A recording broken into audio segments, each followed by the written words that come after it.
Новый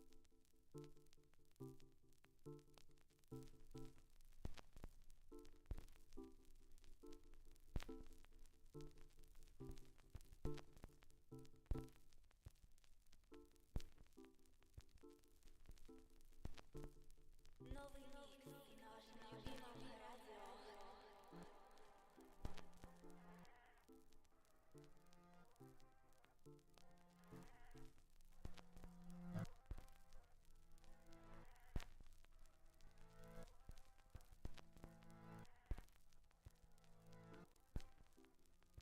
Nie wiem właśnie o co chodzi.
Dzień dobry, dzień dobry.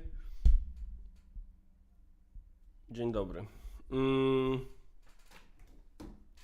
Witam serdecznie w ten cudowny wtorek. Ten wtorek jest taki słoneczny, że chyba skończyła się wiosna i znowu przyszło globalne ocieplenie jednak. Jeśli wczoraj ktoś wrzucił tweeta o tym, że śnieg pada i obrazek, że śnieg pada, ja mógłbym tak zrobić, to dzisiaj musiałbym go usunąć.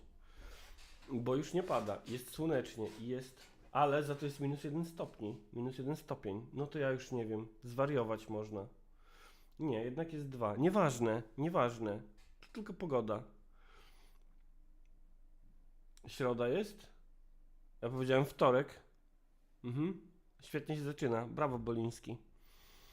Cześć Adam Ziółkowski, cześć Emmet, cześć Darren Stasiak, cześć Drakana, cześć Łukasz, cześć Piotr Strychalski, młody Ernest, siema, Wojtek Gasperowicz, siema Skudłaty, Uskrzydlacz, Skowyt 44, Arturo D, Społemiarz, który świetnie, że Społemiarz pytasz, na kogo głosował Jakub Żulczyk. Cieszę się, że to będzie taki przyczynek do...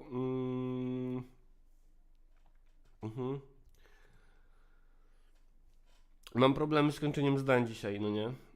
Będę dzisiaj polegał bardzo mocno na was, słuchajcie. Cześć Michał Tomasik, cześć Marcin Tutunik, cześć Marcin Gajda, cześć Nietoperz Rzymski, dzień dobry, witam w końcu pierwszy raz, chyba na żywo. Cześć Poladroid, cześć Emmet. Nie, Emmet już mówiłem, więc nie cześć. Cześć 2 razy Emmet. Marcin Gajda, Wojtku, proszę od razu odpowiedzieć, co o twoich rannych streamach myśli twój lokalny proboszcz? Nie znam człowieka. Joanna Alabaster pyta, czy kupiłem cebulę? Kupiłem wczoraj cebulę, no. Była pyszna. Cześć Luciford, cześć Miłosz K0, cześć Lukix, cześć Patryk Oczadły, cześć Kutabaniarzy, cześć Alicja ING, cześć Roth, cześć Mroczna Kapibara, cześć Jakub Sowa, cześć Julo, cześć Kim R, cześć Dwaszkie, cześć Radosław Langner, cześć Ada Destryga, cześć Brzoskwinia, cześć Michał Tomasik, cześć Kowal Błażej, cześć Szmat Czasu, cześć PNN, cześć Nerkowcze, cześć Swirly, cześć Emmet. Mówiłem już Emmet, no nie? Emmet donosi. By the way, ostatnio patrzę sobie na kandydatów trzeciej drogi w Gdańsku i okręg pierwszy, miejsce pierwsze i jakiś typ, co był wcześniej w PiSie i Konfederacji. Konfiarz na wspólnej liście z Lewicą, wspaniale. Nietoperz Rzymski, na mnie nie, jestem na chorobowym. Dlatego jestem. Uszanowanko serdeczne. Cześć Radziu Jankowski, cześć. Społemiarz, podchwytliwe pytanie, po czym się poznaje mężczyznę? Chętnie się dowiem. Cześć Dziwny Pies, cześć Żaba Morton, cześć The Ratpad, cześć Devan Kevan, cześć Cyprian Warisz, cześć Karol Losowy Ciąg Cyfr, Mroczna Kapibara zamiast Kapi, co się stało? Cześć Kapi. Cześć Marysia Siema. Cześć Społemiarz Kontekst. Hołownia na prezydium powiedział, że odkłada projekt o aborcji na powyborach, bo posłowie nie chcą się narazić swoim proboszczom. Aha, w tym sensie. Cześć Komenda San Domingo KSD. Cześć Adam Ziółkowski donosi, że opierdalacie się z lajeczkami. Kosmiczna Ekspedycja Kuba, siema, dzień dobry, komu dziś robimy Summerdakę? Chyba Szymkowi dzisiaj trzeba będzie zrobić Summerdakę, słuchajcie. Cześć Awatar DM, cześć Manawiasty, cześć Jakub Tylutki. Cześć wam wszystkim. Słuchajcie, tak mi się dzisiaj cudownie leżało w łóżeczku. Właśnie to słonko jeszcze tak otuliło mnie taką dodatkową świetlistą pierzynką i sobie tak leżałem taki pod tą kołderką w taki sposób. I tak bym mógł leżeć i leżeć dzisiaj, jak ustawa aborcyjna w zamrażarce. Słuchajcie, ja mam przygotowane jakieś rzeczy na dzisiaj i nie wiem, gdzie je mam. Może zacznijmy po prostu od artykułu z Szymonem Hołownią zasranym, albo nie, lepiej. Zacznijmy od 2 cytatów, które podesłali na Discordzie Kapi i który podesłał Patryk Kulpok. Jeden z nich to na tym przeklętym portalu społecznościowym, pozwolę sobie odpuścić jego nazwę. Cześć, Jakub Piekuszewski. Dzień dobry, Żubrze, pierwszy raz oglądam na żywo. Szkoda, że akurat dzisiaj, kiedy jestem trochę niezaspany i trochę siara przed nowymi gośćmi.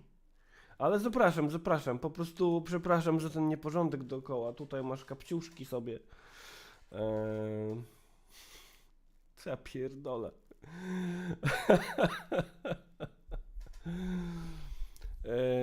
Tak, Hanna Gronkiewicz-Waltz. Hanna GW, proszę bardzo. Portal aspołecznościowy. 11 godzin temu panna HGW napisała tak. Siema Dominik Szopa. Znaczy nie napisała siema Dominik Szopa. Napisała: Pani Monika Olejnik ciągle pyta obsesyjnie od 30 lat o aborcję. Wybory wygrane dzięki wyborcom, a nie tylko kobietom. Młodzież przeważyła. Aha. Dzięki, Hanka. Jakby fajnie. Obsesyjnie, ta przeklęta Olejnik obsesyjnie od 30 lat pyta o aborcję. Pierdolnięta jakaś. Obsesyjnie od 30 lat o aborcję pyta. I drugi cytat. To jest cytat z Kosiniaka-Kamysza Władysława. Ja sobie go znajdę, wyklikam go z palca, bo oczywiście nie mam przygotowanego pod ręką. Kosiniak Władysław Kamysz mówi tak. Lajeczki nie zapomnijcie, kochani, bo jest 24 na 74 oglądających. Tak powiedział Władysław Kosiniak-Kamysz. Więc słuchajcie. Twarzkie XD, bo Hanka wie, że i tak Polki będą głosować na KO, bo nie uczą się niczego. Łukasz, tak, Kosiniak mówi o lajkach. Kosiniak, pan minister Władysław Kosiniak-Kamysz Obrony Narodowej mówi o lajkach. Poladroid. I młodzież, jak wiadomo, chce więcej zakazów, z tego jest dana młodzież, no właśnie. Kosiniak Władysław Obrony Narodowej, minister Kamysz mówi tak. Słuszna decyzja Szymona Hołowni w sprawie terminu prac nad projektami dotyczącymi aborcji. Złożone w tej kwestii projekty wymagają rzetelnej parlamentarnej debaty i nie powinny być częścią kampanijnej rozgrywki. To jest tak głupia wypowiedź, jak wypowiedź Tobiasza Bocheńskiego, który w ramach swojej kampanii wyborczej do ratusza warszawskiego powiedział, że on odpolityczni ratusz. Słuchajcie, mniej polityki w polityce. I wszyscy będziemy szczęśliwsi. Słuchajcie, takie projekty wymagają parlamentarnej debaty, a nie kampanijnej rozgrywki. W sensie nie wiem nawet od której strony ugryźć tę odpowiedź. Jest tak głupia. Jest tak głupia albo tak cyniczna. Albo tak głupia i cyniczna. Albo tak głupio cyniczna. Albo tak cynicznie głupia. Muszę odkurzyć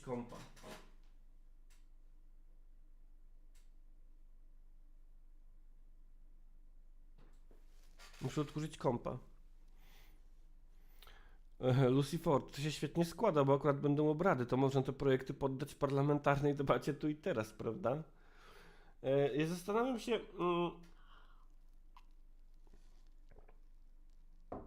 zastanawiam się, czy to jest tylko pretekst, żeby to przesuwać, czy im naprawdę jakoś wyszło, że nie opyla im się podczas kampanii wyborczej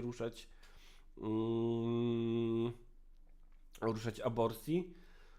Znaczy, wydaje mi się, że to wynika też trochę z tego, że jak dojdzie do debaty i do głosowania nad tymi projektami, to będą musieli się jasno zdeklarować i będziemy mieli na papierze to, że są przeciwko, a teraz mogą kluczyć i grać na zwłokę.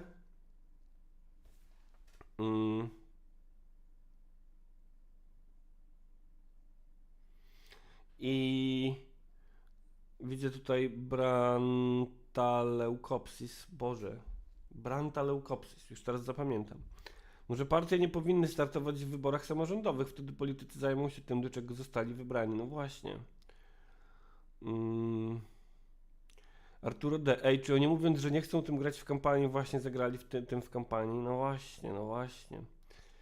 Kiraj, siema, jak podaje dziś Rzepa, 90% wyborców trzeciej drogi jest za liberalizacją aborcji. Czy możemy powiedzieć, że to debile, bo głosowali na Kosiniaka i Hołownię i co na to Żulczyk? No właśnie, jeśli ileś tam wyborców trzeciej drogi, ostatnio też widziałem takie dane kampanii przeciw homofobii, nie wiem czy to było 90%, ale może. W każdym razie dużo, że dużo wyborców trzeciej drogi jest za liberalizacją aborcji. To na chuj te osoby głosowały na trzecią drogę, ja się pytam. Na chuj. Znaczy jest kilka odpowiedzi na to pytanie, i wiem, że niektórzy dali się nabrać na głosowanie taktyczne, niektórzy dali się nabrać na to, że jak Kosiniaki, Kamysze i Hołownia nie wejdą do Sejmu, to PiS wygra wybory.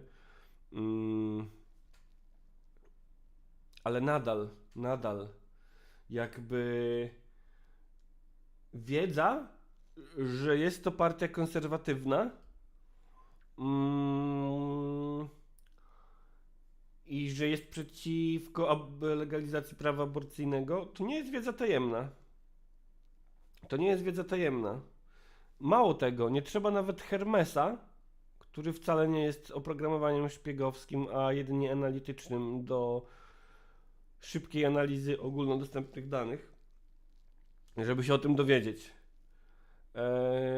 Rozumiem, jeśli ktoś nie czyta umowy licencyjnej platformy społecznościowej, w której zakłada konto. Rozumiem, jeśli ktoś nie czyta treści umowy na kredyt hipoteczny. Ale kurwa, chcieć legalizacji aborcji i głosować na trzecią drogę. Ja powtarzam to bardzo często i powtórzę to jeszcze raz, bo to jest mój stream i wolno mi, że ja się cieszę, że nie jestem politykiem. Bo mogę mówić, że ludzie głosujący na jakąś partię to debile. O ile nie lubię tego, co przez 8 lat robiły okolice Platformy Obywatelskiej i media i celebryci sprzyjający, czyli nazywania wyborców PiS debilami, bo uważam, że wyborcy PiS akurat głosowali dosyć racjonalnie, mając konkretne powody, żeby głosować na tę partię. Natomiast będę nazywał debilami osoby głosujące na PO tylko dlatego, że PO było antypisem. I będę chyba nazywał debilami też, żeby sobie do swojej listy, krótkiej listy, osób zasługujących na Blaszkę, Parola i może nawet Samerdakę. Osoby, które, nawet nie osoby, które głosowały na trzecią drogę. Osoby, które chcą liberalizacji aborcji i głosowały na trzecią drogę. Na jednego katolickiego fundamentalistę i na drugiego katolickiego fundamentalistę. Jakby mieliśmy dekady, żeby przekonać się, że są to katolicy fundamentaliści. Szymon Hołownia nigdy nie ukrywał się z byciem katolickim fundamentalistą. Kosiniak-Kamysz specjalnie też nie. Przypominam, że PSL miał momenty w swoich ostatnich latach, gdzie próbował ścigać się z Konfederacją na wyborców. A kiedyś wziął na sztandary postulat obrony kotleta schabowego. Cokolwiek to miało znaczyć, jakby ktoś chciał zabrać nam kotleta schabowego. To było jeszcze przed tym, zanim tematem podnoszonym przez polityków prawicowych było jedzenie robaków, które Unia Europejska teraz będzie w nas wciskać. Punk Rock Polska mówi, że głosowanie na trzecią drogę to jakby nacierać się olejem kujawskim zamiast kokosowym. No tak. I potem dziwić się, że pościel poplamiona.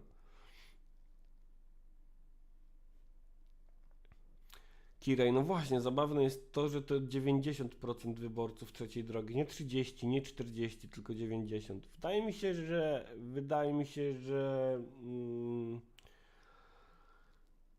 bo kurczę, jakby zrobić taką analizę elektoratu trzeciej drogi, oczywiście jest to analiza chłopsko-rozumowa na podstawie danych, które na waszych oczach wyciągnę sobie z dupy na żywo. Bo to jest tak. PSL to jest partia, której atutem w wyborach jest i było to, że ma struktury w całej Polsce. I Trzecia Droga może być nie jakoś mocno aktywna w ogólnopolskiej kampanii, niewidoczna, przepraszam, PSL, a potem i tak swoje głosy dostanie, bo ma działaczy w terenie, którzy gdzieś tam mają mocną pozycję lokalnie.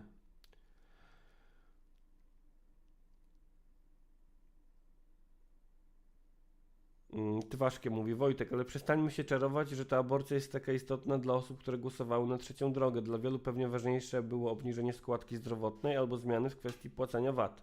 Te kwestie były wyżej w hierarchii niż aborcja. Nie wiem, natomiast wydaje mi się, że ludzie nie głosują za postulatami i tak. Że za takimi hasłami jak aborcja czy obniżenie składki zdrowotnej. Chociaż nie, teraz może już pierdolę.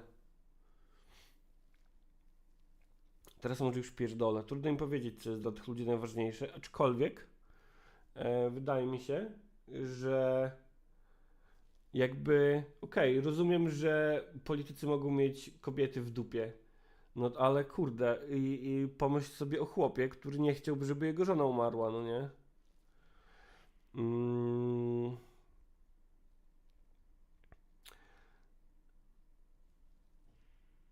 Więc PSL ma struktury lokalne od lat. To jest partia, która jest w polskiej polityce od zawsze. To jest partia, która od lat 90. zawsze przykleja się do kogoś większego. I tak jak już powtarzałem wielokrotnie, jak będzie apokalipsa, to przetrwają karaluchy i PSL. Do tego ten Szymon Hołownia ze swoją Polską 2050 dorzucił ogólnopolską rozpoznawalność i nowoczesny, uśmiechnięty wizerunek. Nowoczesny, uśmiechnięty jak na polskie warunki, czyli nowoczesny, uśmiechnięty, za którym kryje się, ale też nie jakoś bardzo, katolicki fundamentalista. Tyle, że to jest katolicki fundamentalista z TVN-u. I wydaje mi się, że połączenie tych dwóch rzeczy tak naprawdę dało sukces wyborczy Trzeciej Drogi, plus właśnie fakt, że było to straszonko, że jak Trzecia Droga nie wejdzie do Sejmu, Wojciech dobrze mówi, ludzie, którym zależy na obniżeniu składki zdrowotnej, bez kłopotu mogą ogarnąć aborcję, bo ich stać. Plus na pewno nie bez powodu było to straszonko tym, że jak Trzecia Droga nie wejdzie, to PiS wygra wybory, no nie?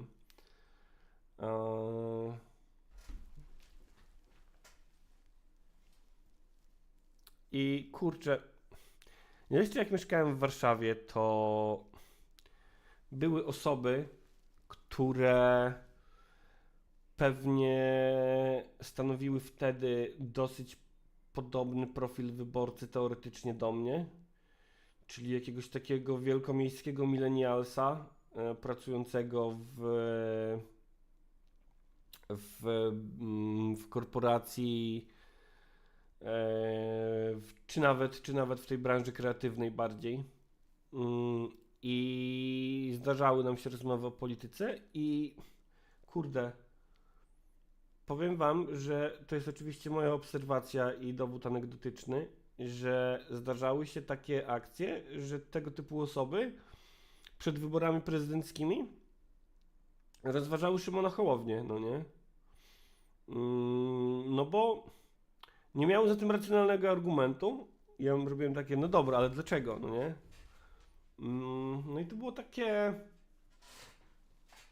no bo jest taki trochę spoza tego całego pierdolnika, spoza wojenki PiS i PO, spoza polityki w pewnym sensie, etc., etc. No i jest nowoczesny, bo jest z TVN-u, no nie? Prowadził program w TVN-ie.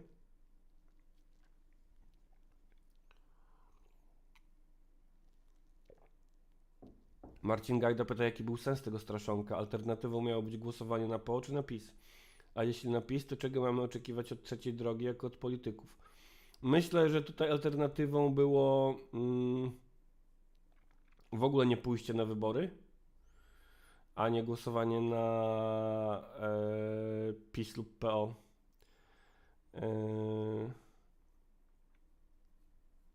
No bo jakby nie zakładam, że alternatywą mogło być głosowanie na lewicę, bo na lewicę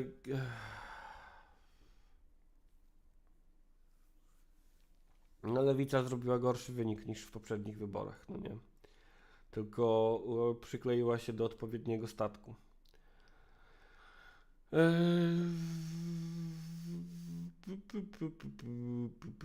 Kiedyś pytałem Adama Kościelaka na jego streamie, czy gdyby lewica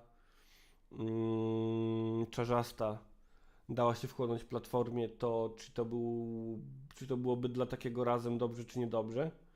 I on mówi, że raczej dobrze, bo wtedy Razem byłoby jedyną lewicą. Ciekawe. Ja się zastanawiam, czy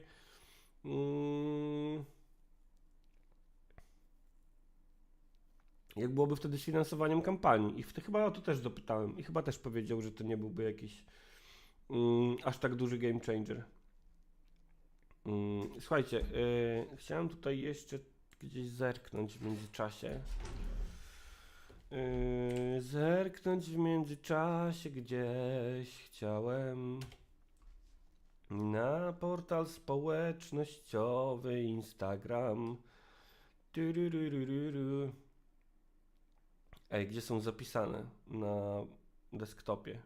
Więcej zapisane. Czy interfejsy portali społecznościowych są coraz mniej intuicyjne? Mimo że są teoretycznie coraz prostsze.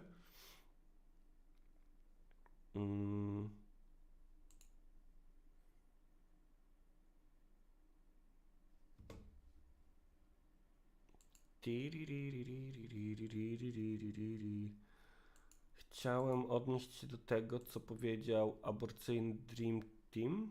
Aborcyjny Dream Team? Tak, aborcyjny Dream Team. Słuchajcie, jeśli kogoś nie ruszają kobiety, bo jest pierdolonym seksistą i przejmuje się tylko problemami chłopów, to jest przypał. Bo wygląda na to, że przez przesunięcie sprawy na 11 kwietnia chłop może pójść do więzienia. Chłop z Pińczowa, co pomógł swojej kobicie w aborcji, mógłby doczekać dekryminalizacji aborcji. Ja się śmieję, chociaż to jest tragedia. A być może nie doczeka. Być może przez decyzję Szymona Hołowni poza tym, że część kobiet tu i teraz będzie musiała donosić niechciane ciąże czy ciąże z wadami letalnymi.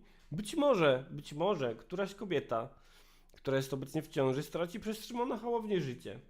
Przez to, że Szymon Hołownia postanawia przeciągać procedowanie ustaw aborcyjnych leżących w Sejmie. Ale skoro tym się nie przejmuje, to być może przejmie się tym, że 30-latek, który jest oskarżony o pomoc w aborcji, nie doczeka dekryminalizacji, dzięki której mógłby uniknąć skazania. Jak donosi aborcyjny Dream Team, odbyły się już 2 rozprawy. Drugą rozprawę sąd odroczył, zwracając uwagę, że przepisy dotyczące aborcji w najbliższych tygodniach mogą się zmienić.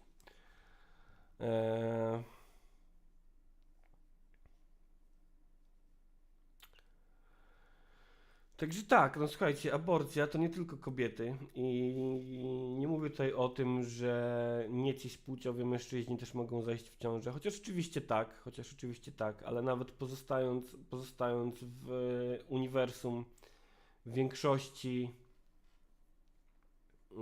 heteronormatywnej większości osób składających się na społeczeństwo, to nadal aborcja to nie jest tylko sprawa kobiet, ale też mężczyzn, którzy tworzą związki z tymi kobietami. I no raczej nikt nie chce, żeby mu żona umarła tak nagle, albo dziewczyna, albo żeby musiała być narażona na... Bo umarła to i tak skrajny przypadek, ale że była narażona na donoszenie niechcianej ciąży i z jakiegokolwiek powodu, z jakiego kurwakolwiek powodu, bo trochę wydaje mi się, że teraz idąc w kierunku tych ciąż z wadami, gdzieś tam mogę sugerować, że tylko wtedy powinna być dostępna aborcja, a nie, po prostu aborcja powinna być legalna, bezpieczna i dostępna niezależnie od powodu. I to jest wstyd, że w 2024 roku 6 marca dobiega właśnie końca pierwsze ćwierćwiecze XXI wieku, a my musimy mówić w Polsce takie rzeczy na głos, że aborcja powinna być legalna, bezpieczna i dostępna. Co jeszcze? Może jeszcze musimy mówić na głos, że... Aha, no tak, związków partnerskich też nie mamy, sorry. Zapomniałem. Kurwa, naprawdę, jest 2024 rok. Ćwierćwiecze XXI wieku. A słuchajcie... Ja pierdolę. W Polsce jak w lesie, kurwa. Nie, w Polsce jak w chlebie obsranym gównem, kurwa. Kupujcie w lewackiej szmacie. Kupujcie w lewackiej szmacie. Kupowanie w lewackiej szmacie jest kluczowe. Nie pytam czy, ale raczej w jakiej formie oczekujemy od lewicy zdecydowanej akcji na dzisiejszym Sejmie. O właśnie, dzisiaj jest Sejm. O której jest Sejm? Always the same. W Sejmie jest ciągle 90 rok, no. Polańskie, dzień dobry, witam na streamie. Polański mówi dzień dobry, ja drugi raz wstałem tak wcześnie, że zdążyłem na streama, jak będzie to trzeci raz, to uznam to za regułę. Dzień dobry Łukaszu, dzień dobry, witam serdecznie. Pankrok Polska, Wojtek, Hołownia ma w dupie kobiety, jako miły katotalib, chcę tylko im powiedzieć, aby wypierdalały. Napisałeś wypindalały, ale strasznie nie znoszę tego słowa, więc przypisałem ci wulgaryzm. Nie znoszę słów wypindalać, zapindalać. No.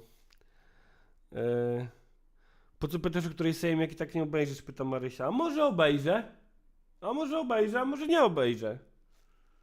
Zobaczymy. Może sobie obejrzę, a może nie obejrzę. Ale widzę tutaj, że pierwszy Yeti donosi, że Sejm od 10 zaczyna się ślubowaniem Moniki Pawłowskiej.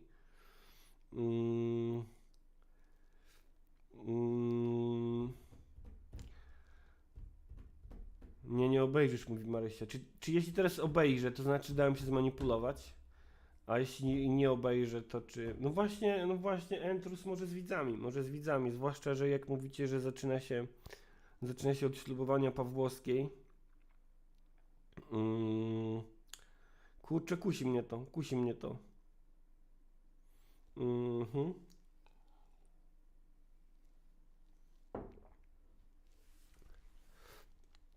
Kusi mnie to, ale zastanawiam się, co będziemy robili do tej 10. Grali w gierki. W bajonetę. Słuchajcie, gram sobie w bajonetę ostatnio i doszedłem do bossa, na którym się zaciąłem. I to nie tak jak w Dark Soulsach, że uczysz się bossa i w końcu przechodzisz za 238 razem. Tylko po prostu w bajonecie musisz mieć szybkie paluchy i doszedłem do miejsca, w którym wydaje mi się, że mój kciuk już nie może szybciej. Następnym razem, jak będę podchodził do grania w Bajonetę, może dzisiaj wieczorem, to muszę zrobić jakąś rozgrzewkę kciuka, rozciąganie kciuka,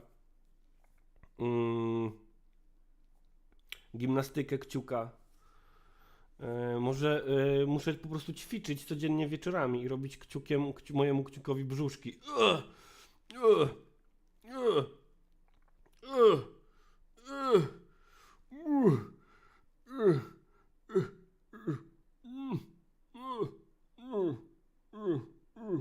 A i w ogóle zauważyłem, że ostatnio zauważyłem, a nie, że zauważyłem, że ostatnio, za mało patrzę w kamerę. Więc będę robił tak.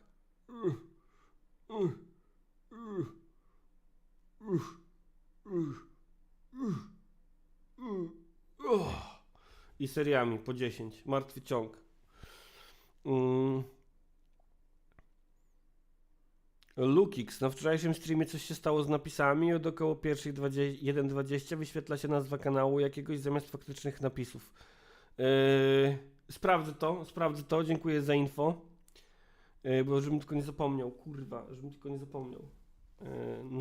Notuj, Boliński. Notuj. Ja tu mam też ponotowane jakieś rzeczy, o których zapomniałem. Kurwa. Na przykład zapominam napisać Kamilowi, który był na spotkaniu z Żulczykiem 29 i mówił, żebym sformułował pytania do Żulczyka na to spotkanie. To prowadzący może je zadać. Znaczy nie on był prowadzącym, ale znał prowadzącego. I on przypominał o tym tyle razy, że ja mówiłem, że dobrze. I zapomniałem o tym. A teraz zapominam mu napisać, że zapomniałem o tym i że sorry. Marysia, przypomnę ci o czym? Dobra, to nie zapisuję. Tak. Kochani, to nie jest jeszcze ostatnia rzecz z dzisiejszego programu. Donald Tusk, słuchajcie. To jest bardzo ładny post łódzkich dziewuch. Żeby Polki miały prawo do bezpiecznej i legalnej aborcji do 12 tygodnia.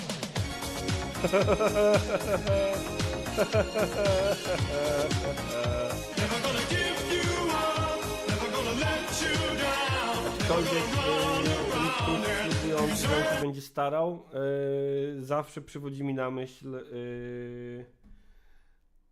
Dagmary Adamiak. Gdzie jest Dagmara Adamiak, kiedy jej potrzebujemy? Ciekawe, co u Dagmary Adamiak. Ciekawe, czy Dagmara Adamiak napisała coś o tym, że nie będzie aborcji w Polsce i związków partnerskich też. Podała dalej tweet Mai Staśko. No, Dagmara Adamiak chyba jest zawiedziona. To dobrze, lepiej późno niż wcale. Jeśli się komuś otwierają oczy, to dobrze. Może to jest tak, że po prostu każdy musi zostać choć raz oszukany przez Tuska, żeby przejrzeć na oczy. Każdy musi mieć taki swój chrzest tuskowy, żeby wiedzieć, że Tusk to notoryczny kłamca. Siema Jodenstein, ja też zaspałem. Marcin Gajda, wchodzę do roboty, obejrzyjcie Sejm beze mnie. Powodzenia, Marcin Gajda. Adam Ziółkowski, również powodzenia.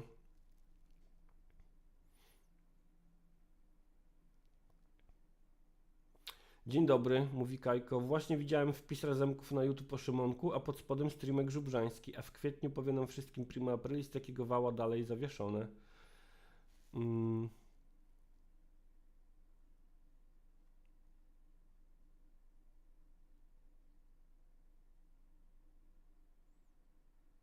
Entrus. Dziwny, ale czat tu się blokuje. U ciebie dobrze, ale główny zawiesza. Czemu? Nie wiem.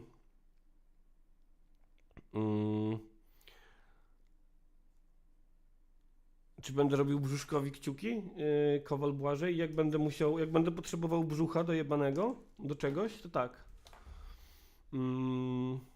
Słuchajcie, ja sobie zrobię nadrabianko czata. A w międzyczasie tutaj sobie będę zerkał.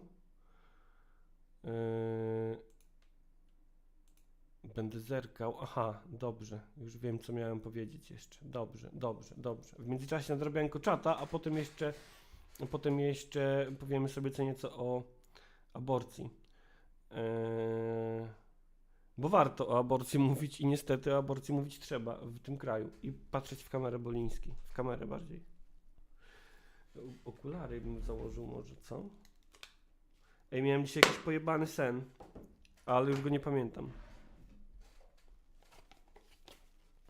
Never gonna, never gonna.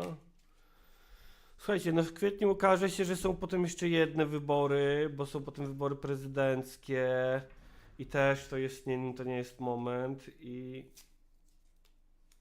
wiecie, aborcja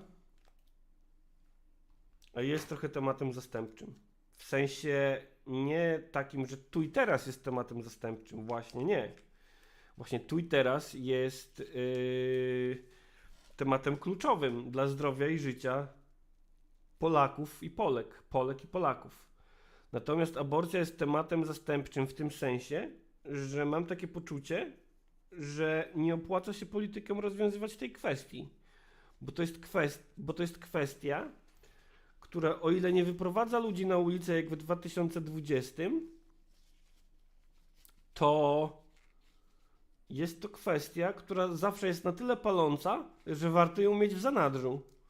Że warto, żeby ona gdzieś tam zajmowała ludzi, a nie kwestie, które są istotne dla polityków. A kwestie, które są istotne dla polityków, to są kwestie takie, co do których politycy nie lubią, żeby wychodziły na światło dzienne i nie lubią, żeby były przedmiotem debaty publicznej. Takie jak obsadzanie stanowisk w spółkach Skarbu Państwa, takie jak nepotyzm, etc.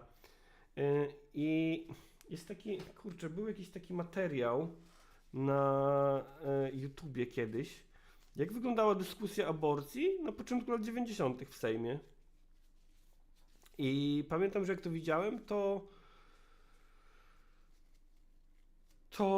miałem poczucie, że jesteśmy w tym samym miejscu. Spróbuję to znaleźć. Jak nie znajdę, to wrócę do nadrabiania czata.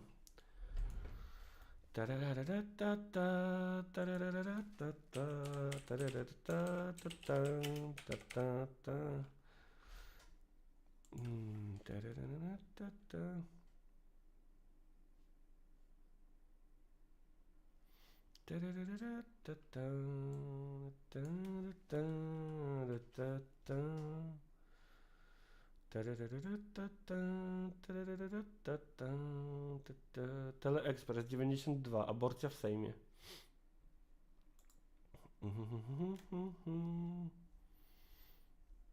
Miałem nadrabiać czata, nie? Wystarczy popatrzeć na mordy, które siedzą w Sejmie, mówi Adi GTR. Z grubsza to są ci sami ludzie, co w latach 90.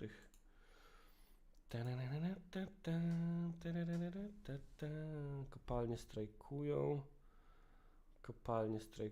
Tu jakaś muzyczka. Tutaj jakaś pani urzędniczka. Tutaj coś tam. Gdzie jest ta aborcja? Kurwa, gdzie jest ten Sejm? O, na samym początku. Dzień dobry.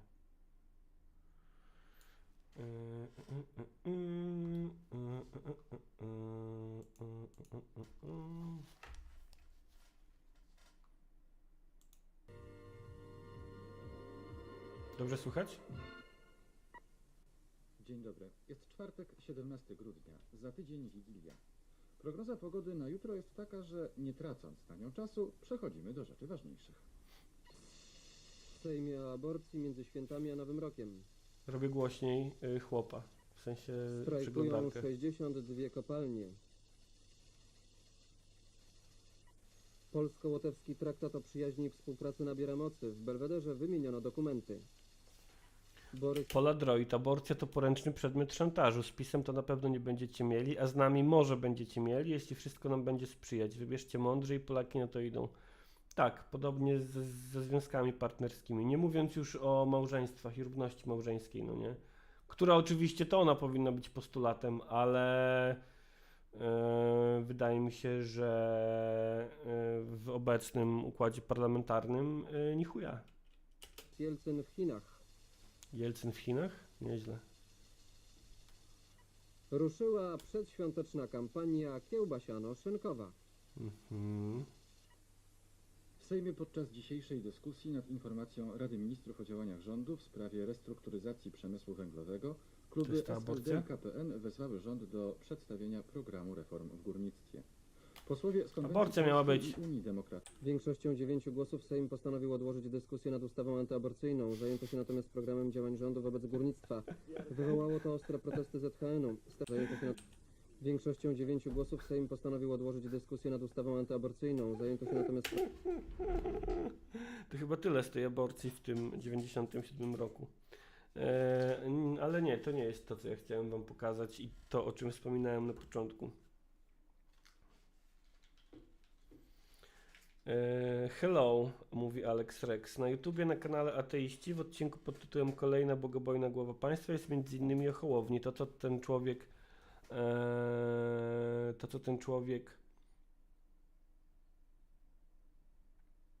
wygaduje, to jest zaburzenie religijne. Ty, zobaczymy zaraz. Żukowska na Twitterze potwierdza to, co mówił Bosak, czyli Hołownia powiedział, że decyzja o odłożeniu projektu o aborcji jest spowodowana tym, że posłowie nie będą chcieli się narazić proboszczom. Ja pierdolę, ty. Ja pierdolę.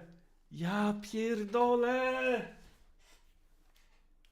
Kurwa, ty. Aż mi prawie okulary spadły.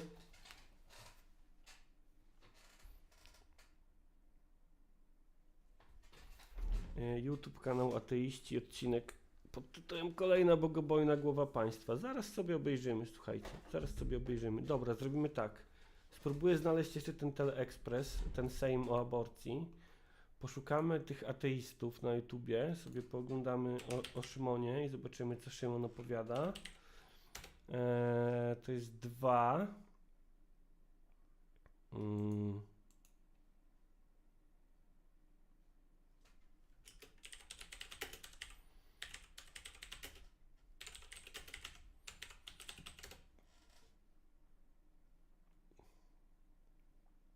Ale to jest ten kanał Zenon Kalafatic Ateiści?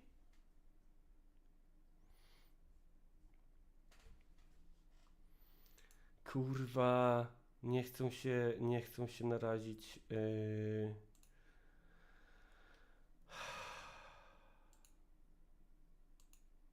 Proboszczom. Ja pierdolę.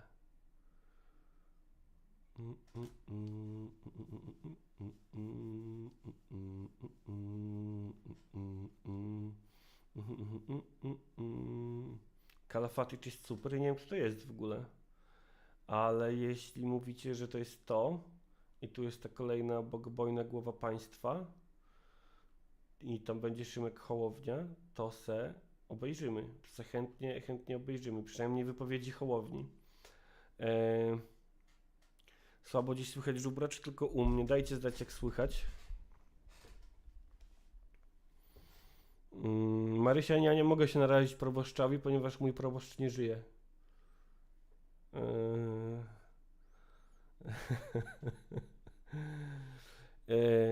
I czekajcie, chciałem zrobić jeszcze jedną rzecz, zanim do tego przejdziemy. Tylko chcę to znaleźć, kurczę.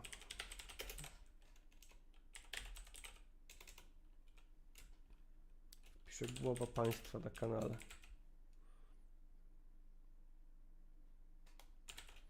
Tak właśnie widzę, Kirej, że tutaj jest też coś po takich kosmicznych szurach. W oczekiwaniu na kolejną bogobojną głowę państwa 4 lata temu. Nie chciałbym oglądać całości, bo trwa to godzinę, więc wydaje mi się, że będę przewijał po prostu do jakiejś tutaj wypowiedzi Szymka. Aczkolwiek z drugiej strony, jak mamy doczekać do 10 do Sejmu, to może to jest dobry pomysł. Ale jeszcze zanim to zrobimy, to chciałbym znaleźć aborcję w Sejmie w latach 90.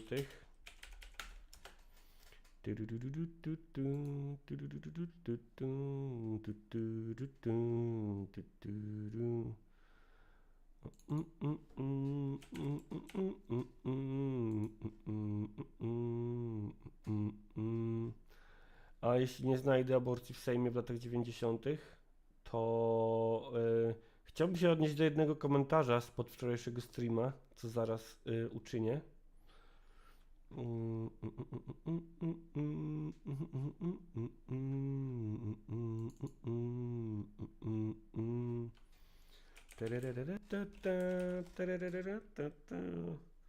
Słychać dobrze, ale czatu nie śledzi się na bieżąco, można ci wybaczyć, mówi Entrus.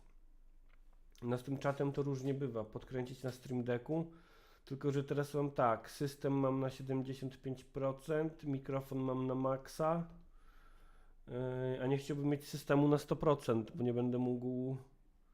Dobra, chuj. Nie powinienem tego robić, ale chuj. Uwaga, zrobiłem głośniej. Teraz już głośniej się chyba nie da. Cześć Ewa, cześć Ewa.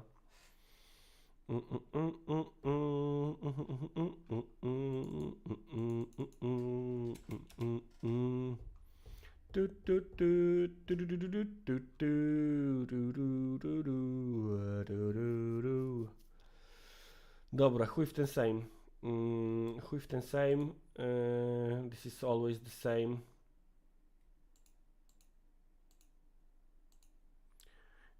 Odniosę się za to do komentarza pod wczorajszym streamem. Komentarz pod wczorajszym streamem użytknika o niku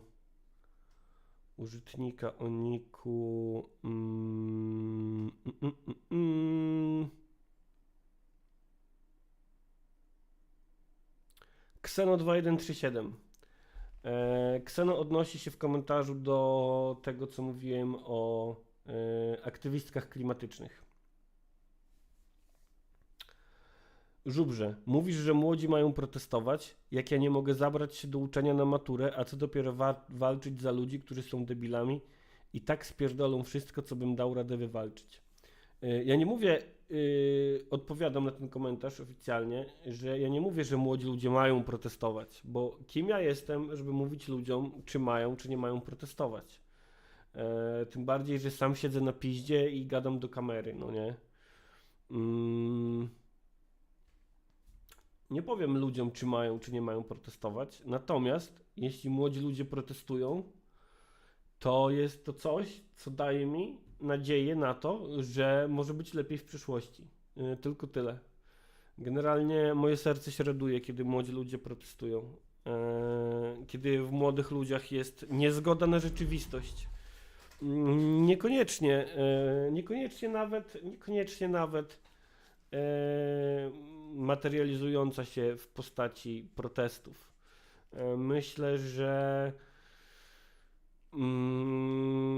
jakakolwiek niezgoda na rzeczywistość jest postawą właściwą dla każdego człowieka, ale dla młodego człowieka szczególnie. I cieszy mnie, kiedy coś takiego widzę. Młodzi, czyli do 22 roku życia? Tak. Do 23, no nie? W 20 kończysz 23 i koniec z byciem młodym. To jest oficjalna wiedza naukowa.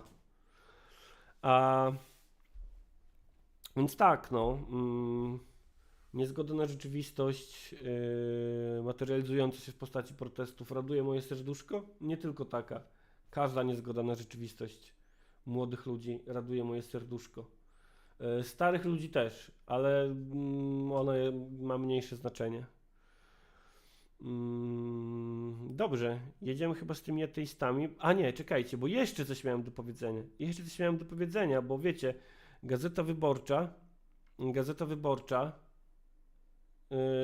nie dość, że zwolniła cały dział korekty, nie dość, że ośmieszyła się piórem Wojciecha Czuchnowskiego, pisząc o tym Hermesie, No wiecie, to co było ostatnio, gdzie chłop pisał artykuł o tym, że Hermes to nowy Pegasus, tylko jeszcze gorszy, a potem przyszedł chłop z portalu Zaufana Trzecia Strona, Adam Hertle, chłop od bezpieczeństwa w internecie i powiedział, no chyba nie, i napisał artykuł na Zaufanej Trzeciej Stronie o tym, czym faktycznie jest Hermes i zdebankował kilka zdań z tego artykułu, które były totalnie bez sensu, zaczynając od tego, że na początku autor pomylił oprogramowanie spyware z oprogramowaniem anti-spyware, co można jeszcze by uznać za po prostu literówkę, ale tam było tego więcej, gdzie chłop dosłownie straszył tym, że Hermes to jest oprogramowanie, tak jak mówiłem, gorsze od Pegasusa, które można zainstalować nawet na wyłączonym sprzęcie. Nie można zainstalować nawet na wyłączonym sprzęcie. Niczego nie da się zainstalować na wyłączonym sprzęcie. Więc tak, Wyborcza jakby cały czas wyborczuje. No rozumiem, że musimy pisać teksty na szybko, że musimy gonić za sensacją, że jak możemy coś nazwać drugim Pegasusem i jeszcze gorszym Pegasusem, to się lepiej kliknie, niż kiedy nie będziemy tego nazywać Pegasusem i opiszemy to rzetelnie. Ja to wszystko rozumiem. Ale do tego wszystkiego pozostajemy w temacie aborcji, bo w zeszłym tygodniu Wyborcza opublikowała list od czytelnika odnośnie aborcji, w którym to czytelnik namawia i argumentuje za tym, żeby w sprawie aborcji przeprowadzić referendum. I my sobie ten list teraz przeczytamy, bo jest szybki, dosyć krótki, a potem przeczytamy sobie stanowisko Amnesty International, w którym jest 75 powodów, dlaczego referendum w sprawie aborcji to zły pomysł. Lecimy z listem. Tylko wody się napiję, jak już tyle gadam od godziny.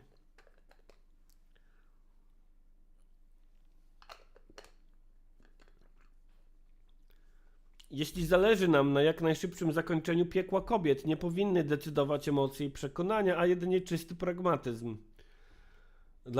Dlaczego mają nie decydować emocje? Znów.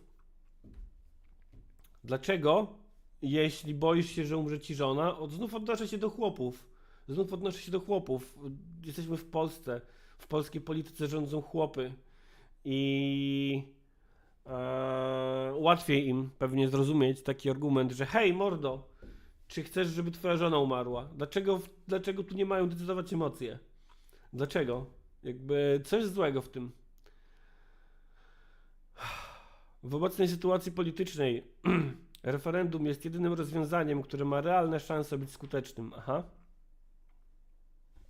Ten list jest podpisany. Tomasz Jakubiec.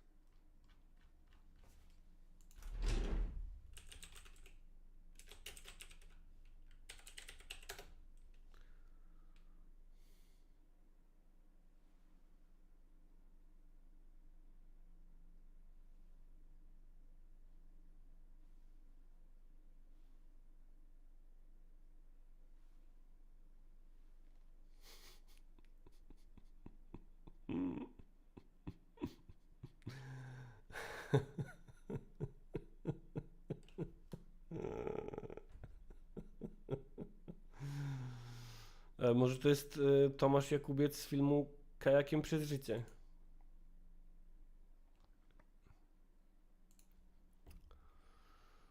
Może to jest Tomasz Jakubiec z Mikołowa. Nie, to jest ten Tomasz Jakubiec MMA Fighta.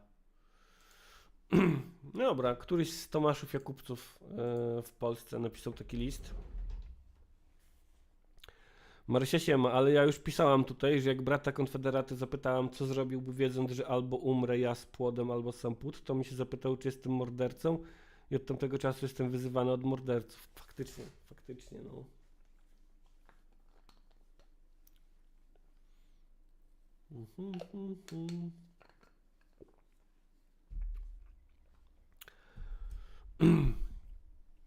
Czytając najróżniejsze artykuły, komentarze, wpisy, słuchając lewicowych polityczek i działaczek ruchów kobiecych, Mam coraz większe wątpliwości, czy w tym wszystkim chodzi rzeczywiście o legalizację aborcji, czy raczej jednak wyłącznie o to, by mieć swoje 5 minut.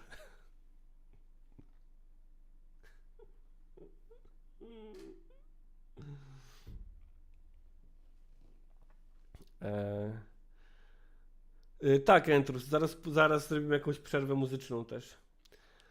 Nawet gdyby Trzecia Droga poparła projekty Lewicy i IKO, nie ma w tej chwili możliwości legalizacji aborcji.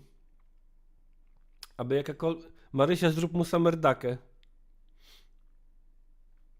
Aby jakakolwiek ustawa mogła wejść w życie, niezbędny jest podpis prezydenta. A tym do połowy 2025 roku będzie niestety Andrzej Duda, zwany Adrianem. Nikt trzeźwo myślący nie może zakładać, że prezydent ustawę legalizującą aborcję podpisze, zaś koalicja rządząca nie ma większości pozwalającej prezydenckie weto odrzucić. W tym sensie dzisiejsze kruszenie kopii o aborcji i wywoływanie fermentów w koalicji nie ma większego sensu. Skąd założenie, że ustawę będącą efektem referendum prezydent podpisze? Wiadomo, że wtedy będzie większa inba, no bo niby wola społeczeństwa, demokracja chujemuje, ale i tak. Jedyną szansę na legalizację aborcji w 2024 roku jest obejście systemu. Jak tego dokonać? W oparciu o konstytucję, a konkretnie artykuł 125 punkt 2 i 3, czyli właśnie referendum. Zgodnie z ustawą zasadniczą referendum może zarządzić Sejm i nie potrzebuje do tego zgody prezydenta. Referendum, w którym wzięło udział ponad 50% uprawnionych obywateli, jest wiążące. Ale nadal może odrzucić ustawę prezydent potem. Marysia mówi, że nie dajecie lajków. Ja jej wierzę, a skoro nie dajecie lajków, to ja nie wiem, jak z tą muzyką będzie, słuchajcie. Mówiąc wprost, zwycięstwo referendalne gwarantuje legalizację aborcji. Nieprawda, panie Tomaszu Jakubcu. To nie jest prawda. Sejm i Senat muszą takie ustawy przyjąć, prezydent ma obowiązek podpisać. Nie ma obowiązku podpisać. Oczywiście Duda mógłby postąpić z prawem aborcyjnym tak jak z budżetem, tyle że ustawa z chwilą podpisania korzysta z domniemania konstytucyjności i wchodzi w życie. To raz. 2. Decyzje pseudotrybunału pani Przyłębskiej nie są z wyrokami TK w rozumieniu konstytucji, nie mają mocy obowiązującej.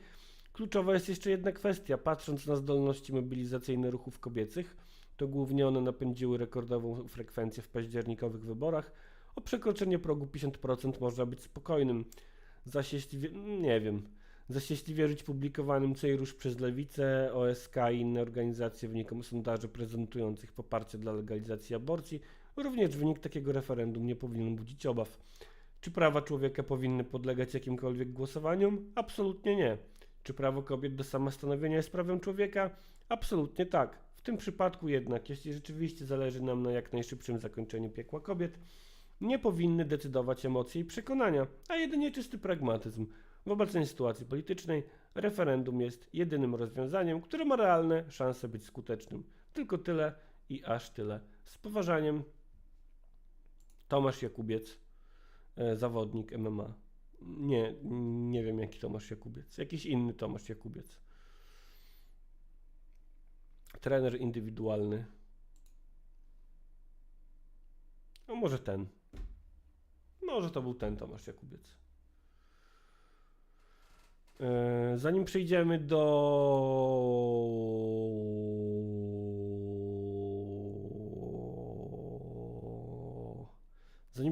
do Amnesty International, to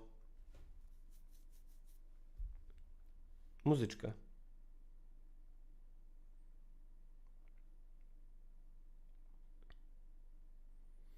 Muzyczka, muzyczka, muzyczka, muzyczka, muzyczka, muzyczka, muzyczka, muzyczka. I teraz za głośno, nie?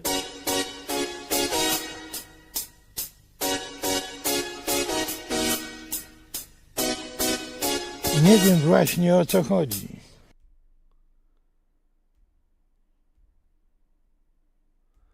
Entrus, jakich komentarzy? Jakich komentarzy? Kto usuwa komentarze? Co za komentarze? Co się dzieje? Co się dzieje? Dobra, to teraz ściszę przeglądarkę. Zobaczymy, co się stanie. Nie, ściszę system. Ściszę system cały do 75. Uwaga, robię jeszcze raz ten sam dżingielek. Uwaga, uwaga.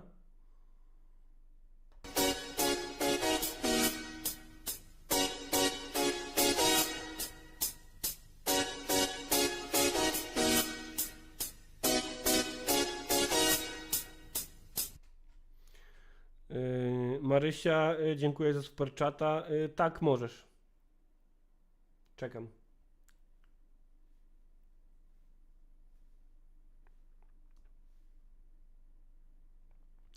Wojty, w przypadku referendum producent okien zaleje Polskę billboardami z płodem w serduszku i zapłaci za to z własnych pieniędzy. Mój głos jest za cicho? Muza na poziomie właściwym, mój głos jest za cicho. Kurde, mam mikrofon już na maksa ustawiony tutaj. Mogę ewentualnie zrobić tak, że ja ściszę system do 50% i ściszę muzyczkę do 65%, ściszę przeglądarkę.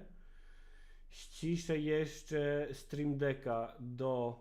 O, czekaj, ty, OBS Studio, OBS... Uwaga, teraz uwaga, bo mieszam z dźwiękiem. Uwaga, teraz robię głośniej OBS-a. Robię głośniej OBS-a. Czy ja się teraz robię głośniej? Być może robię się głośniej. Ściszę to. Czy nie śmiało mogę poprosić o muzyczkę z dedykacja? Możesz. Dobra, ściszam to i uwaga, robię dżingiel na spróbkę. Uwaga, uwaga.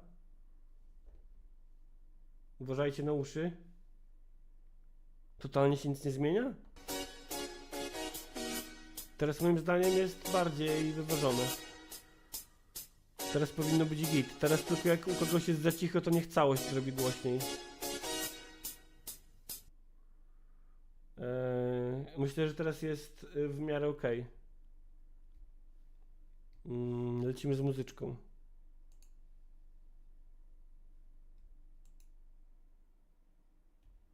Tylko teraz będzie muzyczka z innego źródła.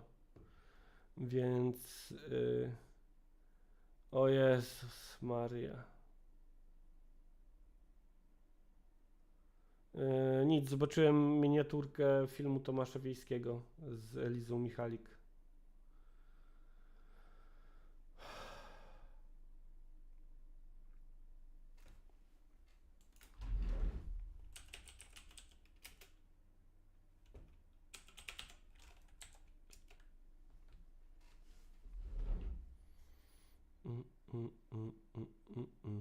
Ej, wczoraj ktoś na Twittera wrzucił lepszą jakość Brutala. Ja to sprawdzę. Zobaczymy to.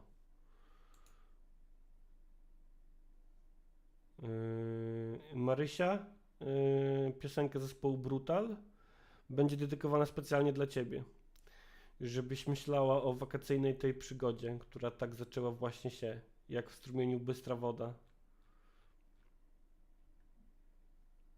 Także dedykuję Ci tę piosenkę, Maria. Tylko znajdę tę niby lepszą wersję, którą ktoś wrzucił na przeklęty portal społecznościowy.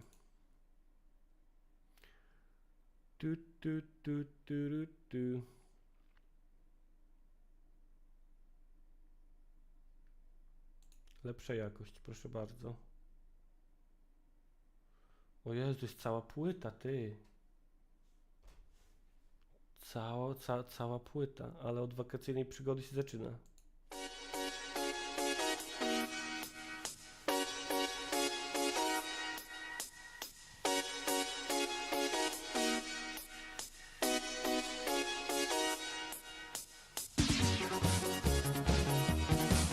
Nie wiem, czy lepsza.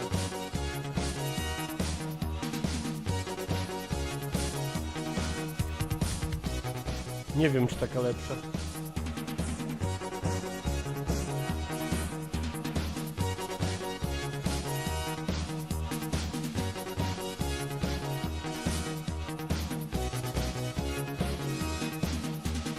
Już wakacji czas się zbliża, Okej, lepsza. I wyruszam znowu w świat, więc pakuję swoje graty i już robię drogi szmat. Wiele rzeczy już widziałem i zmieniłem kilka aut. Jednak coś mnie zatrzymało, może serce, może żart. Mały domek nad jeziorem, a na plaży właśnie ty. Pierwszy raz się zakochałem, tak wspaniale było mi. Wakacyjna ta przygoda, tak zaczęła właśnie się. Jak w strumieniu bystra woda, tryska miłość w sercu mym. Wakacyjna ta przygoda, tak zaczęła właśnie się. Jak w strumieniu bystra woda. Kosmiczna ekspedycja Kubę pisze, jakoś taka, że czuję się, jakbym prawie tam był. Tam, czyli rozumiem w Golfie Trójce po tuningu. Czułe słowa, piękne dni, wielkie plany i marzenia nagle prysły w sercu twym. Wakacyjna ta przygoda, tak skończyła właśnie się. Jak w strumieniu bystra woda, odpłynęła z prądem gdzieś. Wakacyjna ta przygoda, tak skończyła właśnie się. Jak w strumieniu bystra woda, odpłynęła z prądem gdzieś.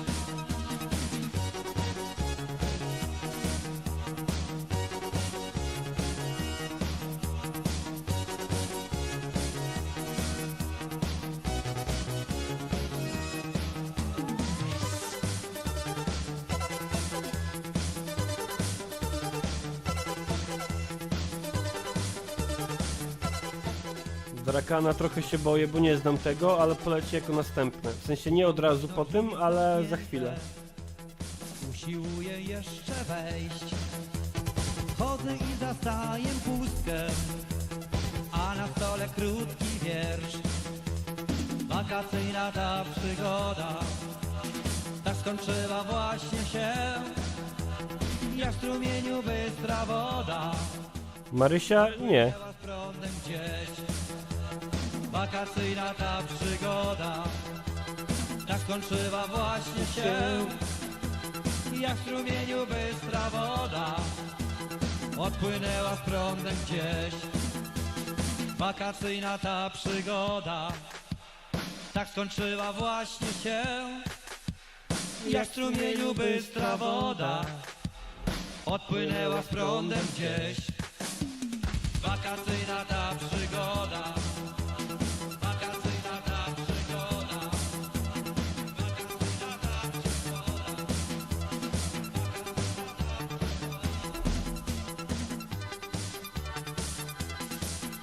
Tak, kurokrat, zdążyłeś. Siemano, siemano Tomasz Maleńczyk. Jestem sobie świerszczem, A następna piosenka. na skrzypca gra. Mam też dziewczynę,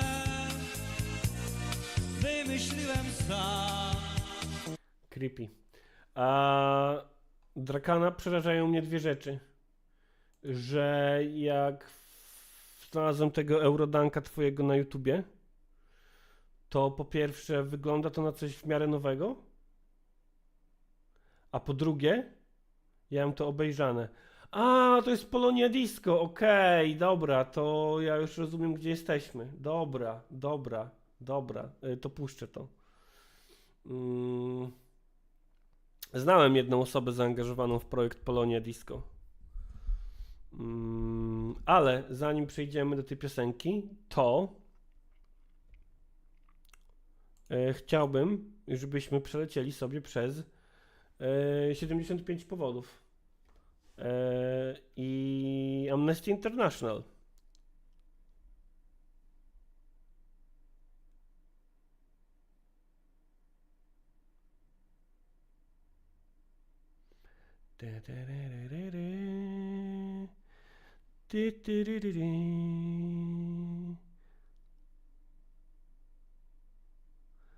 Jestem sobie świerszczem i na skrzypkach gram. Tyryryryryry, kupię sobie sam. Tak, Amnesty International jest zdecydowanie na stanowisku, że nie chce referendum w sprawie aborcji i jest jak najbardziej zrozumiałe i słuszne i zbawienne. Czy ja wam to pokazuję? Pokazuję.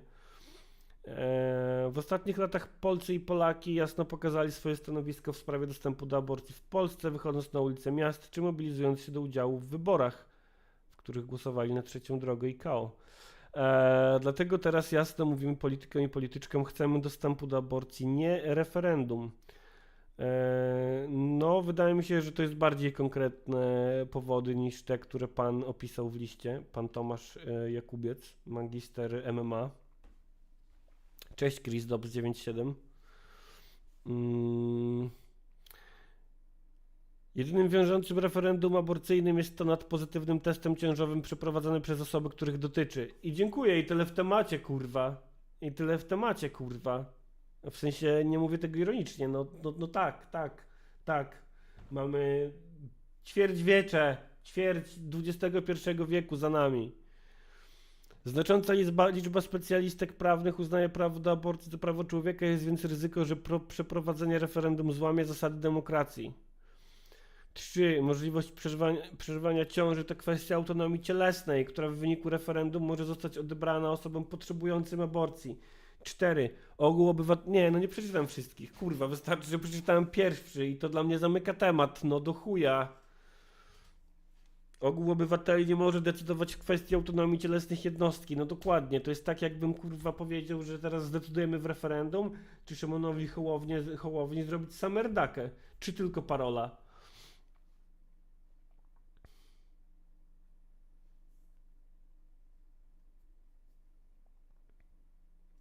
Prawo do aborcji jest kwestią życia i zdrowia i tylko to powinno być w centrum zainteresowania. Referendum jest odwróceniem uwagi od tej fundamentalnej kwestii. Referendum to wciąż zrzucanie odpowiedzialności na inne kraje Unii Europejskiej w kwestii świadczenia opieki medycznej Polkom. Zrzucanie odpowiedzialności za to, że kobiety umierają w szpitalach z polityków na społeczeństwo. Aby kobiety czuły się bezpiecznie idąc do szpitala, potrzebujemy dekryminalizacji aborcji, liberalizacji prawa i zmiany postaw lekarzy, a nie referendum. No dokładnie.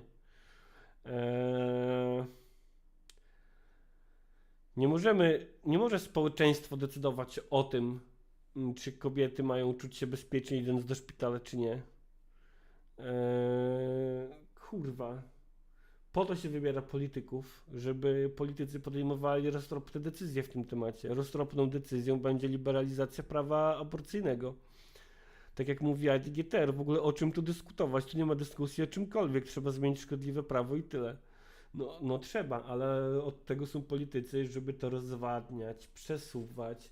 Wydaje mi się, że naprawdę gdzieś w polskiej tak zwanej klasie politycznej funkcjonuje takie stanowisko, mniej lub bardziej otwarcie formułowane w kuluarowych rozmowach, że aborcja jest przydatna politykom jako temat zastępczy i nie opłaca się tej sprawy załatwiać.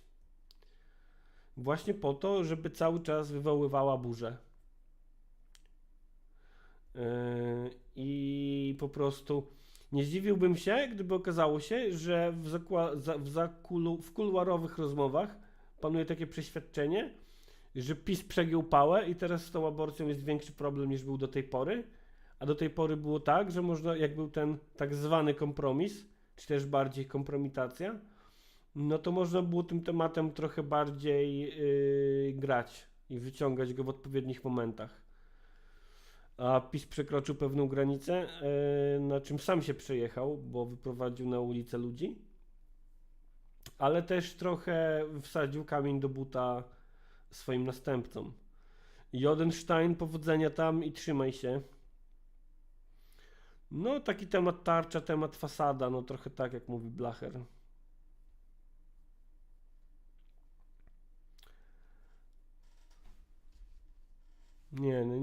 Nie będę tego czytał w całości, bo musiałbym przeczytać aż 75 punktów. Referendum w Irlandii, fakty. Politycy i polityczki powołując się na przykład irlandzkiego referendum w sprawie aborcji ignorują różnice ustrojowe.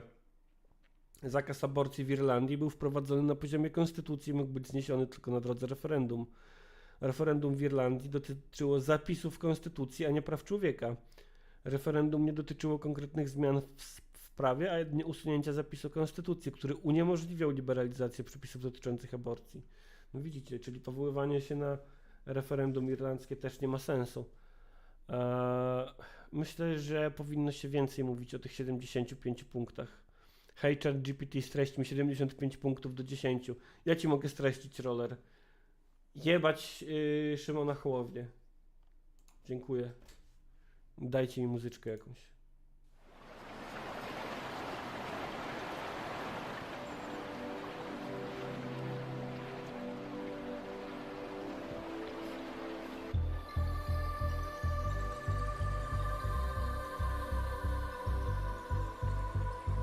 Ale chill wave'ik.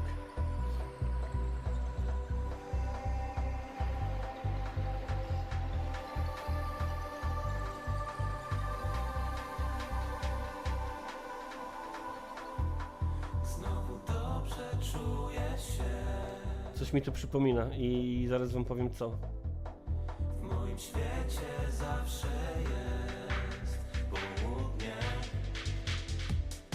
Myśli mają słodki smak. Chociaż chcę ze wszystkich sił zapomnieć, że są grzeszne. Washed out, no dokładnie. Ale mam na myśli coś trochę innego, też polskiego.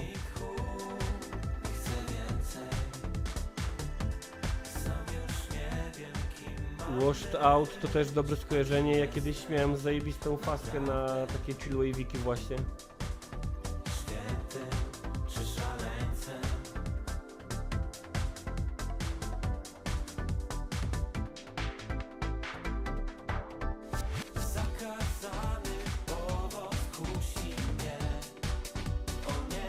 To leci Eurodanek. Piosenka pod tytułem Eden. Chyba widać na ekranie. A, nie widać na ekranie, kurwa.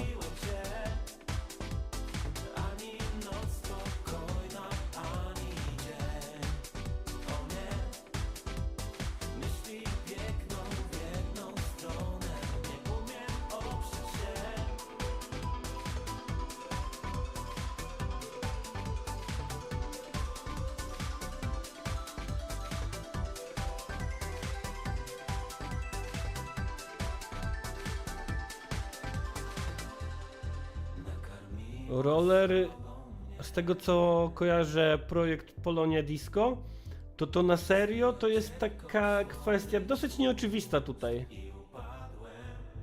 O, jest Jarmiła na teledysku. Nigdy już nie dotknę jej.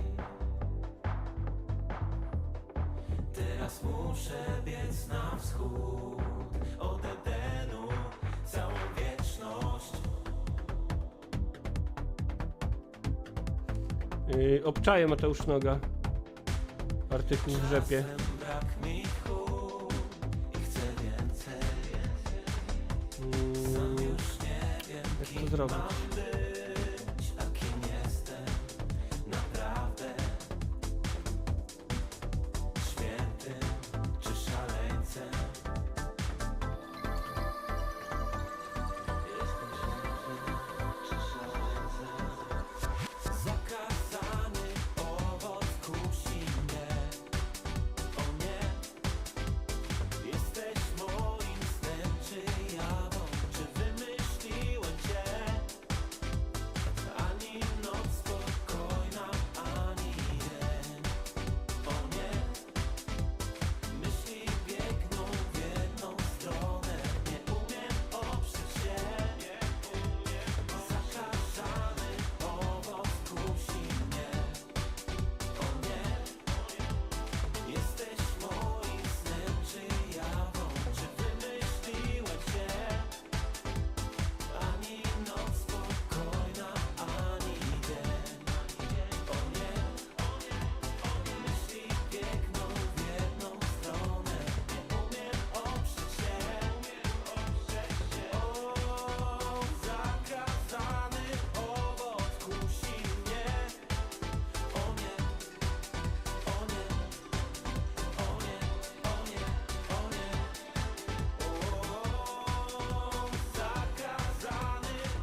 Fajne, fajne, fajne, fajne.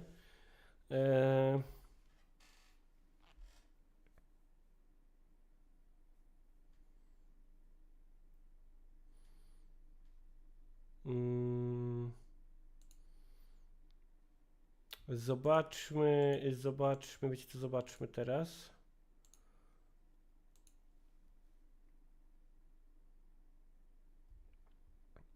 Co tam ten Adam Strzembosz? Projekt ustawy o świadomym rodzicielstwie jest niezgodny z konstytucją. Projekt ustawy o świadomym rodzicielstwie jest według mnie wysoce niemoralny, sprzeczny z wiedzą naukową oraz prawami człowieka, mówi profesor Adam Strzembosz, były prezes Sądu Najwyższego. Do Sejmu trafił projekt ustawy o świadomym rodzicielstwie złożony przez grupę posłów Koalicji Obywatelskiej. Zakłada on m.in. możliwość przerwania ciąży do 12 tygodnia na życzenie kobiety, jak również możliwość dokonania aborcji, nawet później w określonych przypadkach. Dlaczego Rzeczypospolita publikuje w ogóle byłego prezesa Sądu Najwyższego, który wytoczył się spod jakiegoś kurwa kamienia, a nie na przykład aborcyjny Dream Team, który zajmuje się pomaganiem kobietom w aborcjach, które się dzieją nadal. Dlaczego żyjemy w takim kurwa krajobrazie społeczno-medialnym? Ja wiem, że to jest rzepa, ja wiem, że rzepa jest konserwatywna, etc., ale kurwa, ja pytam szerzej. Ja przypominam, ćwierćwiecze XXI wieku, muszę to rozchodzić, kurwa. O Jezu, zdrętwiałem z tego wszystkiego. O kurwa, ty, nie mam kolan.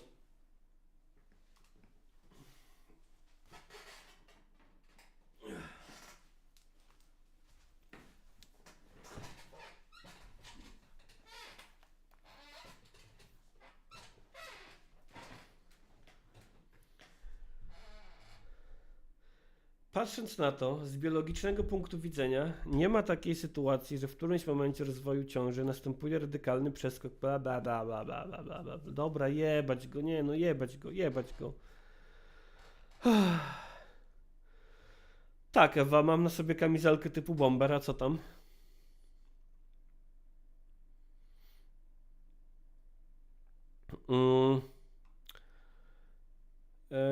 Słuchajcie, nie, ja puszczam piosenkę, kurwa, pierdolę tego Strzembosza, puszczam piosenkę. A to co mówiłem, że kojarzy mi się z tym Eurodanek, to była Sonia Moria, kurwa. Soria Moria to było.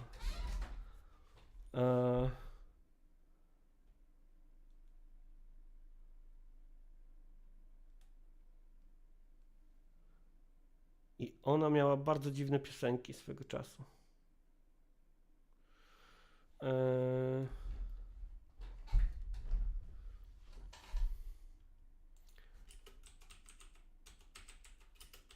Zwłaszcza piosenkę Zakazany Smak z kimś, kto się nazywa Damiano CZ. Nie, to jest sam Damiano CZ. Kurwa, to nie to.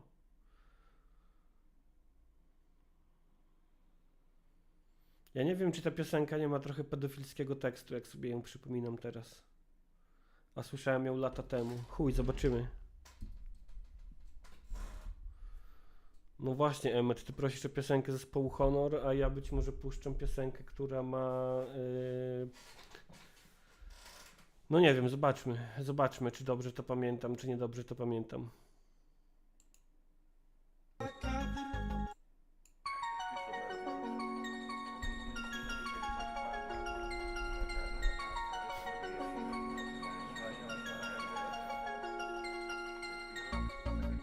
Wyszłaś poza kadr, tylko cień twój padł. Cień twój padł na cały album, który w środku mam zamknięty na klucz.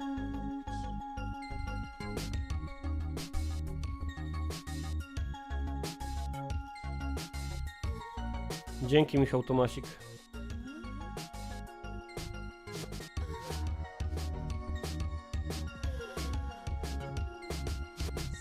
Zakazany smak, tylko w ustach został 11 lat. W ustach został tylko gorzki. Zakazany smak. Został tylko w ustach 11 lat. W ustach został tylko gorzki smak. Tylko w ustach został. Ja tylko mam nadzieję, że to 11 lat to chodzi o to, że tyle czasu minęło po prostu od tych pamiętnych wakacji.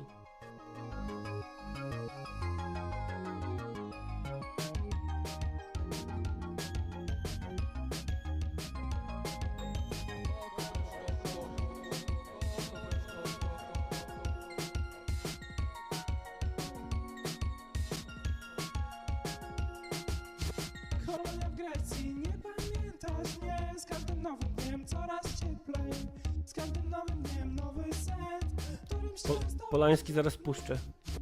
Choć jak tak dzieci, zmieni się coś. Zmieni się przewodnik wycieczki. Wycieczki, na której poczułaś mi smak.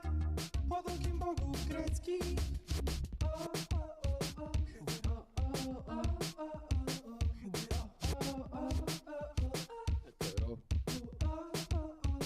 Ktoś ty skąd?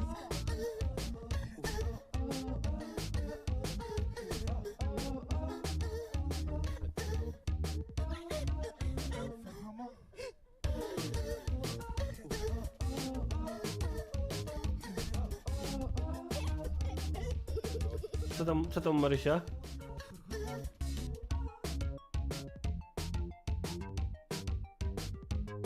Bardzo lubiłem kiedyś tę piosenkę, naprawdę.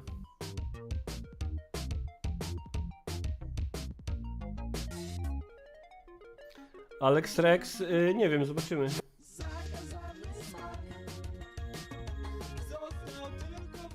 Jestem taki spontaniczny. W ustach został tylko gorzki smak. Tylko w ustach został. Został tylko w ustach 11 lat. W ustach został tylko gorzki smak.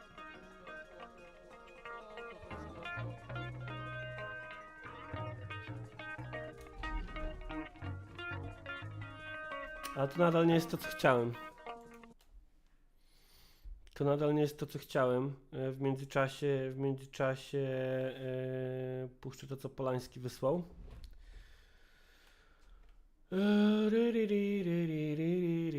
Tarararariratonga, tarararariratonga, tarararariratonga. Alex Rex mówi, że o 35 minuty tam się pojawiają wypowiedzi pana Szymka. Czekajcie, bo tutaj muszę złapać orient. Muszę złapać orient, ułożyć sobie w głowie, co robię.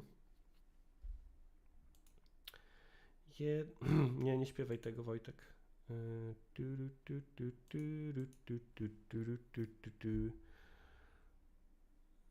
Czego nienawidzisz, Marysia, powiedz mi. Powiedz mi, a ja...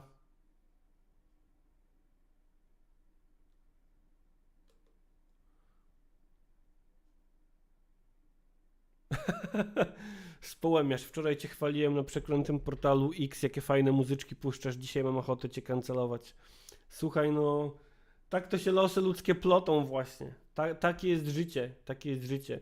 Uwaga, teraz jak coś, to zwalajcie winę na Polańskiego, bo teraz nie wiem, co puszczam.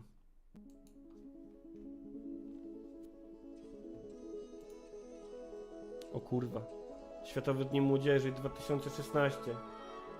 Jadą.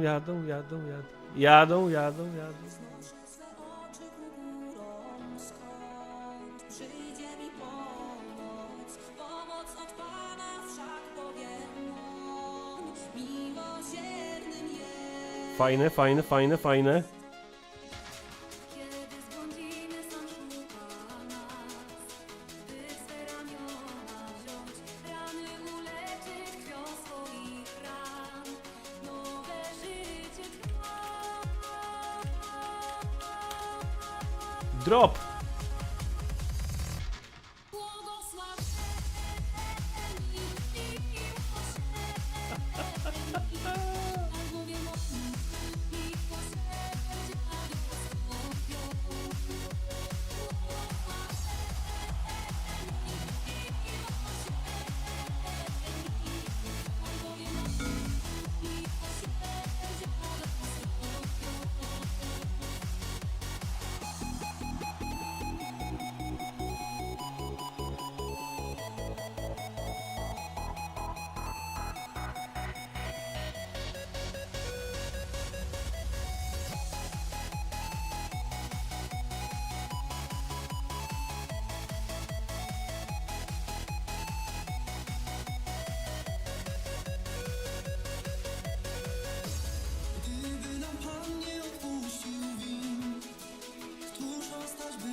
Bardzo ładne.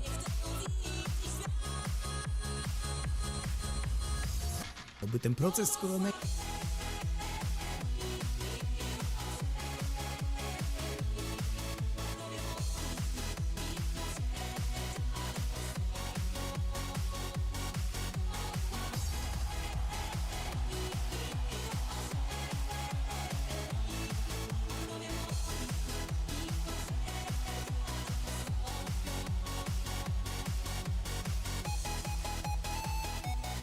Siema Tymon.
Nie, nie jedziemy.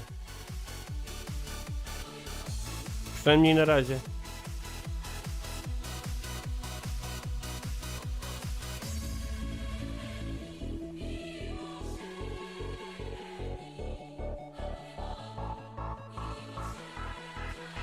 Ustąpią.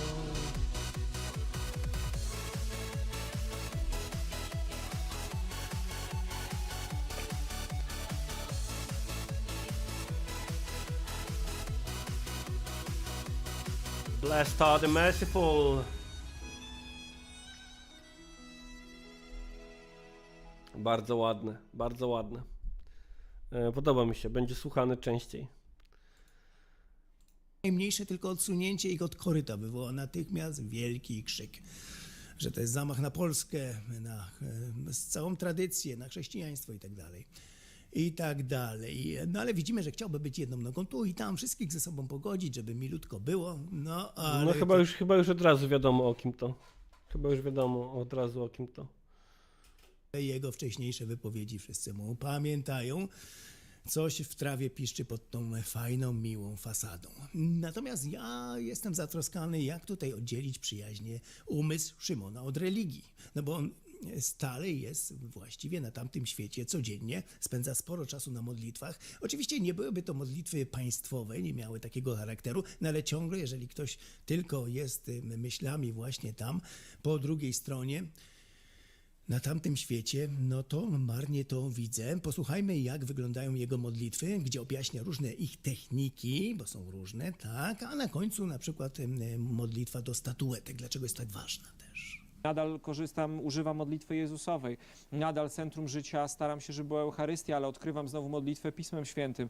Modlitwa przed ikonami daje mi nieprawdopodobną rzecz, to znaczy poczucie, nie że ja przychodzę do Pana Boga coś załatwić, tylko że ja jestem i na Niego patrzeć, tylko że ja jestem patrzony na, tak? Jakby to po polsku nie powiedzieć, że ktoś na mnie patrzy, że to ikony się mi przyglądają, że ja daję Panu Bogu wreszcie czas, żeby On się na mnie popatrzył przez moment i żebym się w tym spojrzeniu uspokoił i zatrzymał. Tak, no więc widzimy, po co są ikony, co one dają. Zawsze się nad tym zastanawiałem. Przez nie właśnie Pan Bóg się może zrelaksować, patrząc na Szymona, wyciszyć, spowolnić. Nic mi nie wiadomo o tym, że był prawosławny. Przywilej.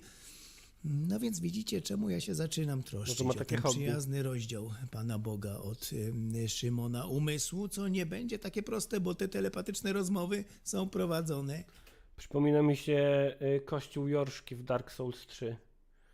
Gdzie są posągi i tam chyba przy spełnianiu odpowiednich warunków można rozbić jeden z nich i okazuje się, że żyje i patrzy na ciebie cały czas.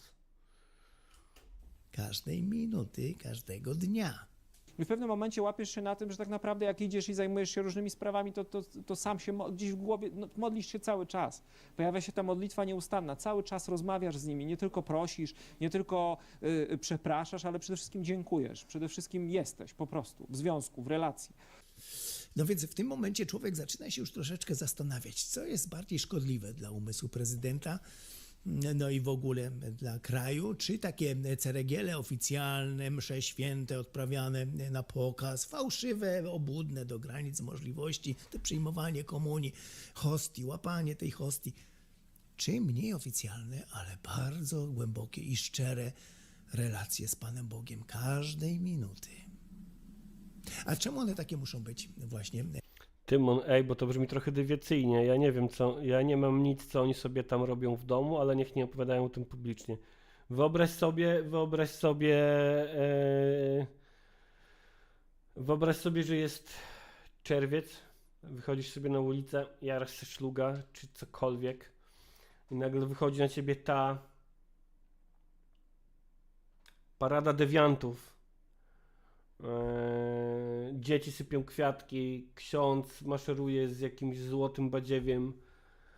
Najgorsze właśnie, że są dzieci w to zaangażowane, no nie? A to tylko Boże ciało. Na porządku dziennym, no to też jest tutaj wyjaśnienie na to. No i przyznam się, całkiem sensowne. Jeżeli już się w to wejdzie, no to logika jest... Ciekawe, czy Szymon zna jakieś czary paladyna. Tutaj jakieś buffy. Całkiem do przyjęcia. No co to za relacja, którą, no, nie wiem, jak ja... No dokładnie, Grzegorz Szczupiński. Mi też na religii mówili, że Pan Bóg widzi wszystko, to po chuj mu jakiś specjalny czas na patrzenie na Szymka. Ja nie wiem, czy to właśnie nie jest, czy to wszystko, co on tu mówi, nie jest jakąś herezją, no bo właśnie Bóg widzi wszystko, jest wszędzie, to jest raz, a dwa, nie oddajemy czci wizerunkom. Taka jest chyba zasada religijna, no nie? O której mówił sam Bóg w Biblii. Nie pamiętam, czy w Starym, czy w Nowym Testamencie.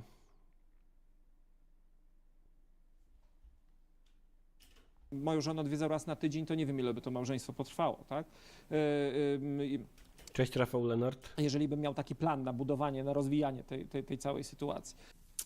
No niby, cholera racja, jakby tak człowiek raz w tygodniu żonę odwiedzał, no, tak jak przeciętny katolik wpada do kościoła w niedzielę na godzinę spotkać się z Bogiem, no to też potem takie są rezultaty.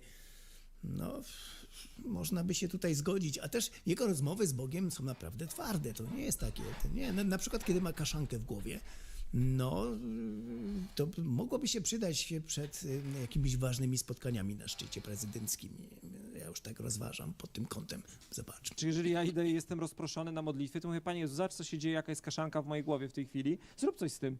W końcu Tobie za to płacą, Ty jesteś Bogiem i Tobie płacą za bycie Bogiem, ja jestem tylko człowiekiem i... No tutaj Szymonowi należałoby dać małego plusa, bo skoro już w tego Boga się wierzy, to też go trzeba umieć i mieć odwagę opieprzyć z góry na dół za tą kaszankę we łbie, no i wytknąć mu forsę, na którą jest tak chciwy. Nasuwa się tutaj słynny, nieodżałowany George Carlin. Posłuchajmy, czy aż tak bardzo się mylił, kiedy mówił te słowa.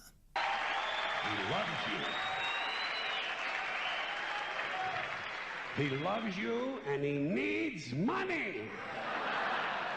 He always needs money.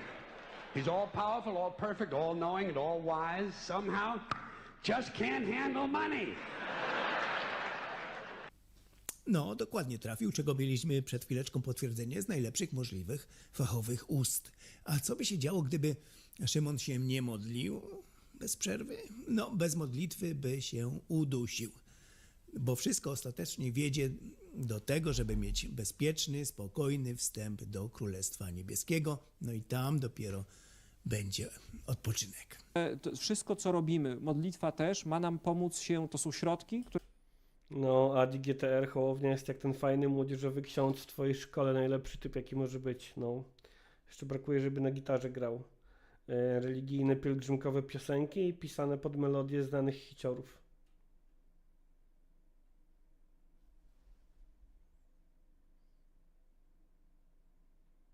które mają sprawić, że się staniemy gotowi do wejścia do Królestwa i że w końcu jak się skończy ten świat, to my będziemy obywatelami tego Królestwa, zgodnie z błogosławieństwami, że będziemy znali już ten język, że nie będziemy musieli iść na żadne kursy i że jakąś część tego Królestwa, na ile będziemy potrafili, umieli i będzie nam dane, już na tym świecie wprowadzimy. Ja bym się udusił bez modlitwy. No więc właśnie, by się dusił i tego się boję. Gdyby były jakieś dłuższe spotkanie, negocjacje bez możliwości przerwy, no to mielibyśmy, no wiadomo co. A to też nie jest tak połączyć się z Panem Bogiem hop siup, jak bierzemy telefon i dzwonimy. Nie, no to jest długi proces i wymaga wysiłku z obu stron, bo też i Pan Bóg nie ma czasu sobie tak przyjść. No jest bardzo zajęty. No i człowiek musi się też nastroić porządnie i odsiedzieć te pół godziny na tyłku. I to jeszcze... O, kwaśny pomidor. Ej, słuchajcie, po ostatniej rozmowie kupiłem książkę Iwa Augustyńskiego o MMT, co dostałem z wydawnictwa wrocławskiego UEK-u jako gratis. Książkę Lider Alfa, jakieś jebane ewolucyjno-psychologiczne gówno. No może powiem, że ta modlitwa w moim wykonaniu jest czasami bardzo chaotyczna, bardzo emocjonalna. Wiem już pewne rzeczy, to znaczy, że najpierw musisz na tyłku posiedzieć 15 minut, zanim ci przez głowę przeleci wszystko, czym się w danym dniu zajmujesz, żebyś ty po 30 minutach zaczął rzeczywiście jakoś się z tym Panem Bogiem słyszeć. No bo i też nie ma co z tym walczyć, to po prostu trzeba swoje dupo godziny odsiedzieć, no bo taka jest nasza fizjologia. Ja nagle nie staję się aniołem, nie przechodzę przez magiczne śluzy, kiedy zaczynam się modlić. Jeżeli chcę usiąść na tyłku, to muszę mieć te pół godziny albo prosić o łaskę, żeby Pan Bóg jakoś zadziałał w ciągu dnia. No ale prosić Pana Boga o łaskę, żeby zadziałał i to jeszcze w ciągu dnia. Patryk Kulpok, czemu wiedza o polityce w Polsce tak kuleje, że ludzie są zaskoczeni, że konserwatysta robi konserwatywne rzeczy. Jak idę do rzeźnika, to się nie dziwię, że tam są martwe zwierzęta, no. No to wiadomo jakie są rezultaty, albo zadziała, albo nie zadziała, raczej to drugie bardziej prawdopodobne jest. No, dlatego podoba mi się, jak prowadzi z nim takie twarde rozmowy. Tutaj zyskuje u mnie, mimo wszystko. Natomiast to też jest tak, że ja czasami mam wrażenie, że mówię Panu Bogu bardzo brzydkie rzeczy i trudne rzeczy, ale to jest też element mojego modlitewnego dealu z nim. I te brzydkie rzeczy są właśnie wspaniałe i mądre.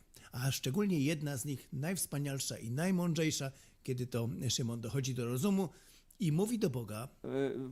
Ja już mu powiedziałem, że będzie tak w moim życiu, że będę ci mówił, że cię nie ma, ale to zawsze będę ci mówił w twarz. I zawsze jak mu mówię, że go nie ma, to mówię to przed ikoną, przed tabernakulum albo w Bez kitu ten z lewej wygląda jak żulczyk trochę. innym miejscu, bo po prostu czuję, że go nie ma, a powinien być, a nie ma. No i brawo, trzeba to mówić prosto w twarz. Tyle tylko, że nie do niego, nie przed ikoną, a do samego siebie, w luszcze, codziennie. Żeby człowiek zdał sobie sprawę, wreszcie osiągnął ten wyższy jeszcze stopień wtajemniczenia, że de facto przez całe życie gadał sam ze Niegrzeczny sobą troszkę. po problemie. Na takiego Szymona wtedy mógłbym spokojnie oddać głos, bo w przeciwnym razie jest to miły, kulturalny, inteligentny, elokwentny człowiek. No ale tak to nie mam za bardzo zaufania do takiego, który myśli tylko, jakby się tutaj dostać do Królestwa Niebieskiego za te kilkadziesiąt lat i buduje relacje ze swoim urojonym przyjacielem, z którym przyjdzie mu spędzić całą wieczność. Dla mnie taki kamień milowy, jak uświadomię sobie, że ja rozmawiając z Bogiem, rozmawiam dokładnie z tym Bogiem, którego spotkam za 40, 50 albo za 30 lat. To znaczy, że to będzie ciągłość, to będzie przejście. A więc ja już teraz buduję relację z tym, z którym spędzę całą wieczność. No i właśnie do tego zmierzam, że jak taki ktoś ma być prezydentem wszystkich, także i takich jak my, o których wie, że nie mają szans na Normalnie, tak jak jest właśnie teraz marszałkiem. wieczność w niebie z jego przyjacielem. Fruktozaur, ja też nie znam tego człowieka, ale podesłano mi go tutaj dzisiaj czatowo i polecały go osoby na czacie jako prowadzącego ateistyczny kanał. Właśnie podesłano mi tu go dzisiaj w kontekście Szymona Hołowni i jego antyaborcyjnej akcji z wczoraj. ADGTR, pomyśleć, że kiedyś wierzyłem w te pierdy i myślałem o innych wyznaniach jako sektach, za to inni ludzie są omamieni. Że to inni ludzie są omamieni. Teraz widzę, że każda religia działa tak samo. Chwilę mi zajęło, żeby to zrozumieć. Widzisz, ADGTR, ja z kolei miałem tak, że nie potrafiłem myśleć chyba o... Bo ja byłem bardzo długo katolikiem, no nie? Ale nie myślałem o innych wyznaniach jako sektach. Raczej to było tak, że one zasiewały we mnie ziarno niepewności zawsze. Dlaczego i na jakiej zasadzie to my mamy rację, a nie tamci? I zadawałem to pytanie dorosłym na lekcji religii, zadawałem to pytanie dorosłym w rodzinie.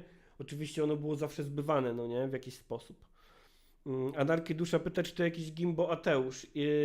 Wiesz co, Anarchidusza? Ja czasami mam też problem z takim wytykaniem katolikom, że są katolikami i nazywanie wprost Boga urojonym Bogiem, ale z drugiej strony wydaje mi się, że my w 2024 roku nadal jesteśmy w takim miejscu, że chyba nadal warto to mówić i robić, ponieważ... Ja pierdolę. W Polsce jak w lesie, kurwa. Nie, w Polsce jak w chlebie obsranym gównem, kurwa. I ja czasami mam problem, znaczy sam staram się unikać tego typu rzeczy, nie dla jakichś zasad, po prostu tego nie robię. Nie mam na to ochoty i chęci wytykania katolikom, że ich Bóg jest urojony, etc. Natomiast i o ile czasami myślę, że ludzie, którzy to robią to niepotrzebnie i ma to taki vibe, który gdzieś tam nazywam gimbo-ateistycznym, tak jednak wydaje mi się, że nadal, kurde, no w Polsce jest to pożyteczne, no nie? Spędzić. Oczywiście będzie udawał, bo jak powiedziałem, jest to osoba na poziomie kulturalnym, tutaj nie ma żadnego problemu, ale zawsze wcześniej czy później przy takim zaangażowaniu religijnym to gdzieś w sprawach czysto świeckich wychodzi. No i tak parę lat temu... Prowadził teraz jak ksiądz Woźnicki. On tak sylabizuje, jak się wkurwia. Była się taka rozmowa pomiędzy nim a Joanną Senyszyn, która próbowała mu wytłumaczyć, dlaczego krzyż nie może wisieć w miejscach publicznych, także w Sejmie, w urzędach. No, za cholerę nie mógł tego pojąć. Bo warto sobie uprzytomnić, że to, że krzyże są wszędzie w Polsce stawiane, że Polska jest praktycznie ukrzyżowana, to w tej chwili jest tylko w pewnej mierze symbol wiary. To jest także symbol, a właściwie taki zawłaszczenia przestrzeni publicznej przez kler. Kler oznacza w ten sposób swój teren, ależ oczywiście, Pani że tak poseł, jest. ale pani jakieś I pojęcia mówi, z zakresu zoologii i oznaczenia terytoriów, takie jak terytorializmu przynosi na to... No właśnie, taki ktoś nie potrafi pojąć prostego porównania ze zwierzętami, które znaczą teren, jak na przykład piesek. Kiedy go gdzieś zaprowadzimy po raz pierwszy, obsikuje każde drzewko, krzaczek. I to samo robi klerk, który wiesza nam na przykład ateistom krzyże przed nosami. I to jest właśnie takie obsikiwanie terenu i mówienie symboliczne teraz my... Też mi się wydaje, że jak se wierzą, się z tym nie obnoszą, to niech se wierzą, no nie? No i nie wiadomo, czy taki właśnie Szymon rżnie głupa w tym momencie, czy faktycznie człowiek w amoku religijnym no nie potrafi tego dostrzec. Tutaj nie jestem tego pewien. Osobiście zamiast im wytykać, że Bóg jest urojony czy nieurojony, wolę im wytykać to, że zmuszają mnie do wierzenia w to, że nie jest. W przestrzeni publicznej, w przestrzeni prywatnej, w każdej. no ale krzyż, niech krzyż będzie w kościele. A dlaczego ma nie być tam, gdzie ja jestem w tym momencie, kiedy pracuję? Kiedy ja jestem człowiekiem Dlatego, wierzącym? że być może przychodzą do pana petenci, którzy są innej wiary, I razi ich to, że ja jestem wierzący? Razi i ich mój oni symbol nie religijny? chcą symboli religijnych, no po prostu Ale w czym ich to mają razi? A do gdyby tego pani prawo. przyszła do mnie, nie wiem, z jakimkolwiek symbolem religijnym, uznałbym, że ma pani do tego święte prawo. To dyskusja nie ma Dlaczego mam mieć z sensu. tym Proszę kłopot? Dlaczego pani ma zauważyć, problem z że tym? teraz Sam ja nie merdaka mam ma sens. takiego problemu. Po prostu chodzi o przestrzeganie prawa. Prawa tak, ale przede wszystkim chodzi tu o jakieś elementarne zasady współistnienia z drugim człowiekiem w No tak, Tymon, jak nie próbują cię na siłę nawracać i mówić, że tylko to jest prawdą i miłość, to wyjebane. Plus, wydaje mi się, że też właśnie wyrugowanie religii z przestrzeni publicznej byłoby jak najbardziej na miejscu. Po to, żeby między innymi po to, żeby była prawdziwa równość religijna, a nie jedna religia była faworyzowana, no nie? Wierz sobie w co chcesz, ja się w to nie wpierdalam i tyle. Ale też nie wpierdalaj się z tym w przestrzeń publiczną. Żadnych kurwa bożych ciał z łażeniem po ulicy i kurwa dzwonieniem dzwonkami i ołtarzy na ulicy. Żadnych kurwa krzyży w urzędach, żadnych kurwa krzyży w sejmach. Wypierdalać do siebie. W Urugwaju jest tak, ja o tym chyba wspominałem, że bo Urugwaj jest bardzo zlaicyzowanym i lewicowym państwem. I mimo że W Ameryce Południowej wiele krajów jest bardzo katolickich, wiele społeczeństw jest bardzo katolickich, bardziej tak. No tak Urugwaj jest bardzo zlaicyzowany i tam na przykład bardzo niedobrze jest, kiedy jesteś nauczycielem w szkole i masz medalik na wierzchu. Nikt cię za to nie wypierdoli z pracy, no nie, ale będzie to postrzegane raczej słabo. Pewnie są szkoły, w których patrzy się na to mocniej i mogą ci kazać go skitrać. No nie robisz sobie tym dobrego PR-u. Jak będziesz miał jakieś kłopoty w pracy, w sensie podpadniesz czymś, jako nauczyciel pracujący z dziećmi, no to tym, że miałeś medalik na wierzchu sobie nie pomożesz, no nie? Bo świecisz kurwa uczniom w oczy swoją religią, a to jest twoja prywatna jebana sprawa. I wypierdalaj do siebie ze swoimi kurwa obrzędami. Tyle. Zwłaszcza, że to jest indoktrynowanie dzieci, no nie? Dzieci zaraz zapytają, a co tu pani ma, a co tu pan ma? I ty zaczniesz im kurwa opowiadać i wjeżdżasz z indoktrynacją. Kiedyś słyszałem taką historię gdzieś w moich okolicach, właśnie od tego proboszcza, co nie żyje, że był ziomek, który był kierowcą autobusu dla dzieci, był świadkiem Jehowy i miał taki zwyczaj, że powodzenia, Marysia. Moim zdaniem nie musisz się z niczego szkolić, ale formalności to formalności.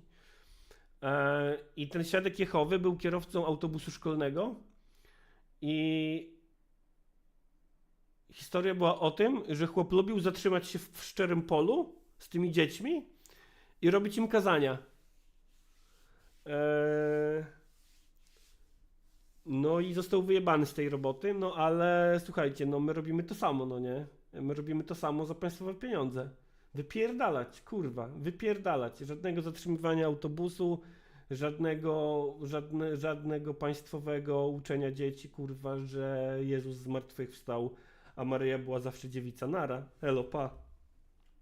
Te cechy, ludzie, którzy w innej każdej sytuacji są grzeczni, kulturalni, mili, bo nie można mu tego odmówić, a jednak kiedy przychodzi do właśnie tego tematu, wszystko idzie w las. No i ten głupi argument to sobie proszę przynieść swoje symbole religijne. Ciekawe, czy ten sam kierowca straciłby pracę, jakby nie był świadkiem Jehowy, tylko kurwa katolem. Jakby nie widział, że nie ma tutaj żadnej symetrii, jakby nie widział, co Kościół robi w tym kraju, jak go krzyżuje, którego sam jest wielkim krytykiem, przecież nie. Trzeba jeszcze raz jak dziecku tłumaczyć, co to jest państwo świeckie, na czym polega, że każdy się ma tutaj dobrze czuć i tak Chyba dalej. Hołownia obiecał Chodzi świeckie o państwo, co? to, że państwo ma być świeckie, a nie klerykalne. Ale państwo My też, nie o czym chcemy też mówi żyć w konstytucja, Krechistanie. pani poseł, zapewnia wolność wyznania, wolność To też praktykowania religii. dlatego są kościoły, jest ich bardzo dużo. To najpopularniejsza budowla w Polsce. Otóż to, takie to banalnie proste. Polska jest cała zakościołowana, idź tam, klęcz, módl się dzień i noc, jak cię nie wyrzucą i buduj relacje ze swoim Panem, ale część jakąś wspólną, którą dzielisz z innymi, zostaw w spokoju, żeby nie musieli patrzeć inni na twoje symbole. Nie, to jest bariera nie do pokonania intelektualnie dla takiego człowieka. No i pojawia się następny argument, jaki? Wiktymologiczny. Tak jest, w tym religie górują, bez tego nie mogłyby istnieć, w odwracaniu kota do góry nogami i stwierdzaniu, że to my jesteśmy ofiarami. Czy naprawdę we mnie budzi się taka obawa, staram się słuchać argumentów, mam swoje jakieś zdanie, że ta wizja, którą pani proponuje, tak naprawdę sprowadza się do tego, że chcielibyście, czy ludzie, którzy myślą podobnie, wyprać człowieka, jakby zepchnąć całą tę jego sferę religijną, całą sferę przekonań religijnych wyłącznie do życia, już nawet nie chcę powiedzieć prywatnego, ale do życia osłoniętego przed oczami innych ludzi. To znaczy, nie rozumiem założenia, które mówi, że religia wyznawana przez kogoś... Nie rozumiesz, bo jesteś pierdolonym katolem w pierdolonej katolickiej Polsce i uważasz, że jesteś kurwa lepszy od ludzi, którzy nie są katolami. Dlatego tego nie rozumiesz. Może być czymś a priori, co krzywdzi drugiego człowieka przez sam fakt tego, że będzie patrzył na jej symbol. no nie może tego zrozumieć. Za cholerę pojąć, co w tym złego, jeżeli na przykład takim ludziom jak my podetka się Pana Jezuska na krzyżu pod nos i mamy na to patrzeć, potem na te koszmarne symbole, które obrażają ludzką inteligencję. No a jak spróbujemy zaprotestować, to robimy co? Spychamy tych biednych wierzących do sfery prywatnej, do kąta gdzieś. Argument o tysiącach kościołów naokoło zupełnie nie pomaga. No, typowa wiktymologia. Bez tego, jak powiedziałem, religie nie mogłyby istnieć. W przeszłości wiemy, co robiły. W przestrzeni publicznej w Polsce, jak wychodzisz na świeże powietrze w polskim mieście, to widzisz kościół i billboard z alkoholem. Paliły czarownice na stosie, maltretowały heretyków. Dlaczego? No bo właśnie oni byli ich ofiarami. Oni obrażali ich Boga, ich osobiście, no bo to jest jedno i to samo. No i trzeba się było przed takimi bronić. Jeszcze w sferze... Nietoperz rzymski, a ty jak szybko przeszedł z nie zawsze popieram formę gimboateizmu do tykatolu pierdolony. No, dzień dobry, dzień dobry. Potknąłem się i eskalowałem. Prywatny, oczywiście, gdyby... Wiesz, tylko że ja przez gimboateizm rozumiem tak naprawdę właśnie taką próbę udowodnienia katolikowi, że Boga nie ma.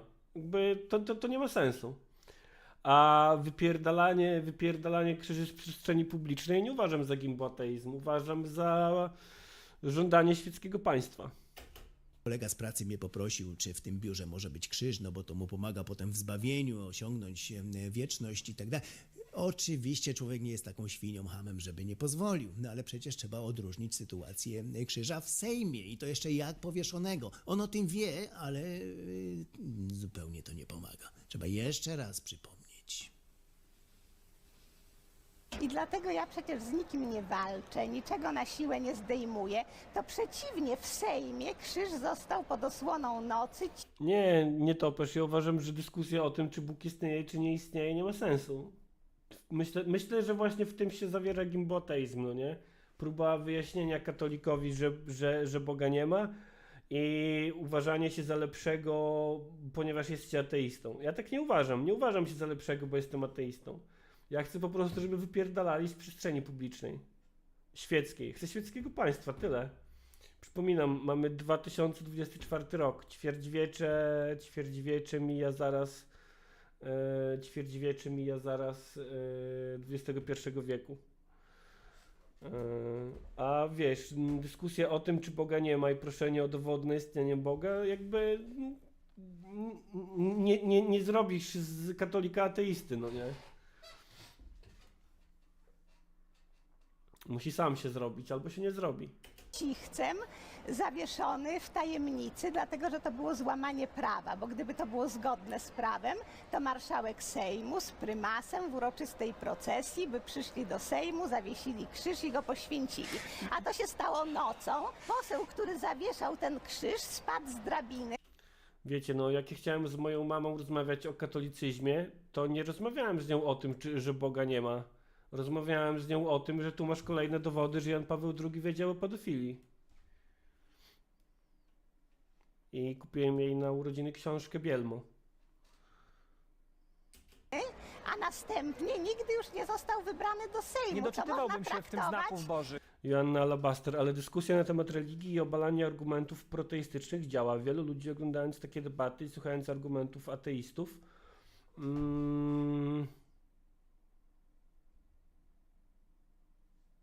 staje się ateistami. Być może, nie mówię, że nie działa. Też powiedzmy, że to, co w swojej bańce wrzucam do szufladki z napisem gimboateizm, niekoniecznie uważam, że gimboateizm jest zły. Tak jak mówiłem o tym wcześniej, jak pojawiło się słowo gimboateizm na czacie, że jakby przyjmuję taką możliwość, że być może tego typu gadki do katolików są pożyteczne i skuteczne. Po prostu są czymś nie dla mnie, no nie? Jako właśnie pewien znak, nie wiem czy Boży, ale niewykluczony. Wspaniała Joanna Senyszyn i to jest fajne u wierzących, że kiedykolwiek im pasuje, chcą coś udowodnić, to wszędzie widzą znaki Boże. To się tak nie mogło stać przez przypadek, to musi coś oznaczać. Za tym kryje się jakiś plan. Ale jak im nie pasuje, to przechodzą zupełnie nad tym do porządku dziennego. No po prostu przypadek. Religia. Trzymajmy nasze dzieci z daleka od tego paskudztwa, choroby umysłu, bo widzimy na takim przykładzie, co się dzieje z ludźmi, którzy są potencjalnie mądrymi, inteligentnymi, wykształconymi, elokwentnymi, potrafią przepięknie przemawiać i tworzyć tę fasadę, no ale potem nagle zaczynają rozmawiać ze swoim panem na poziomie takiego infantylnego, kilkuletniego dziecka. No ja takie rozmowy toczyłem, skoro mamy teraz sezon mikołajowy, to sobie tak przypominam, o właśnie, tutaj na tym zdjęciu miałem jakieś kilka latek, i wtedy może nie był to święty Mikołaj, bo komuniści raczej forsowali, promowali nazwę Dziadka Mroza, no to mniej więcej z Dziadkiem Mrozem tutaj takie rozmowy toczyłem. No ale na swoją obronę, usprawiedliwienie muszę dodać, że przynajmniej miałem od Dziadka Mroza jakiś fizyczny prezent, coś co mogłem dotknąć namacalnie, nie tylko wewnętrzne uczucia. No i Dziadek Mróz nigdy mnie nie doświadczał w ten sposób, nie okazywał miłości, że zesłał jakąś chorobę ciężką, a potem leczył z niej. Nic takiego. No ale mimo to zaraz po tym zdjęciu wyczaiłem, o co chodzi i raz na zawsze z wszelką magią dałem sobie już spokój. Tak, to było przy okazji tych grudniowych klimatów, gdzie same Mikołaje święte naokoło widzimy, no więc takie skojarzenia. Ta rozmowa była dłuższa, padło jeszcze szereg idiotycznych, głupkowatych argumentów, no ale nie mogę się do wszystkiego odnieść, bo bym tutaj gadał. Paweł Krzysztof Kołodziej. Mój antyklerykalizm zaczął się w okresie, w którym określałem się jako wierzący ateizm, wyewoluował później. U mnie było podobnie, no. Kapi. Są pożyteczne, ale trzeba mieć do nich wiedzę i podejście, a nie, że Szymek na Twitterze postuje memy, że opium dla ludzi, dla ludu. To nie działa. Czekajcie, czata przechechmęcę na drugą stronę.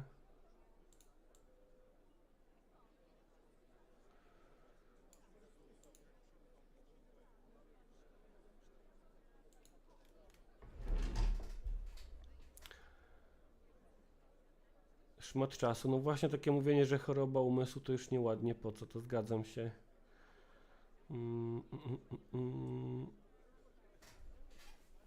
Zgadzam się. Aczkolwiek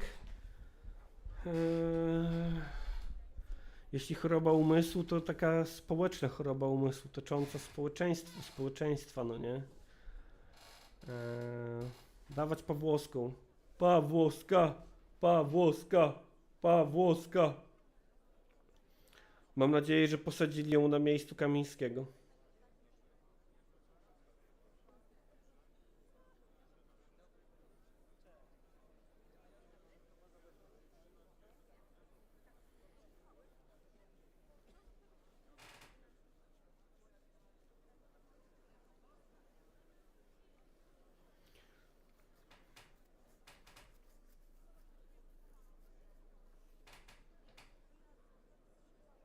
Co to jest Spirit Bear, Łukasz?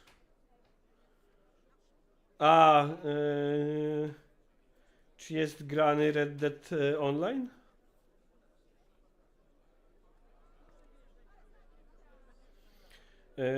Kapi, polecam Ci rozmowę Miłosz Brzeziński o poszukiwaniu sensu życia w religii i duchowości. Ja sobie zanotuję. Otwieram posiedzenie. Siema, Szymi. Jep.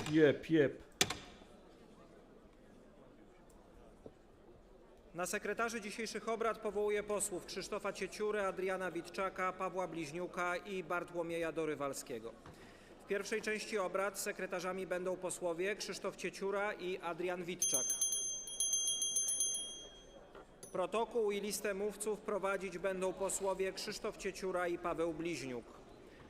Protokół 6. posiedzenia Sejmu uważam za przyjęty. Wysoka Izbo, w dniu 27 lutego bieżącego roku zmarł Wit Majewski, poseł na Sejm pierwszej, drugiej i trzeciej kadencji, wykładowca akademicki i działacz związkowy. Uczcijmy jego pamięć chwilą ciszy.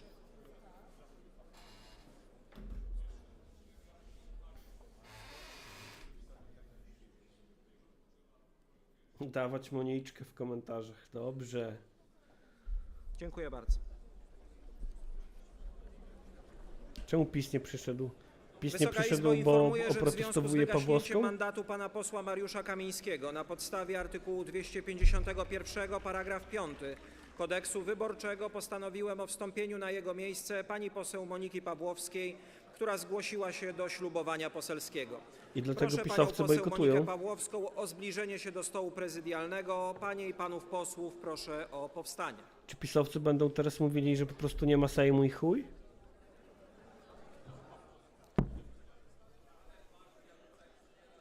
I czy bez pisowców jest kworum do Proszę czegokolwiek? bardzo, pani poseł. Proszę o ciszę.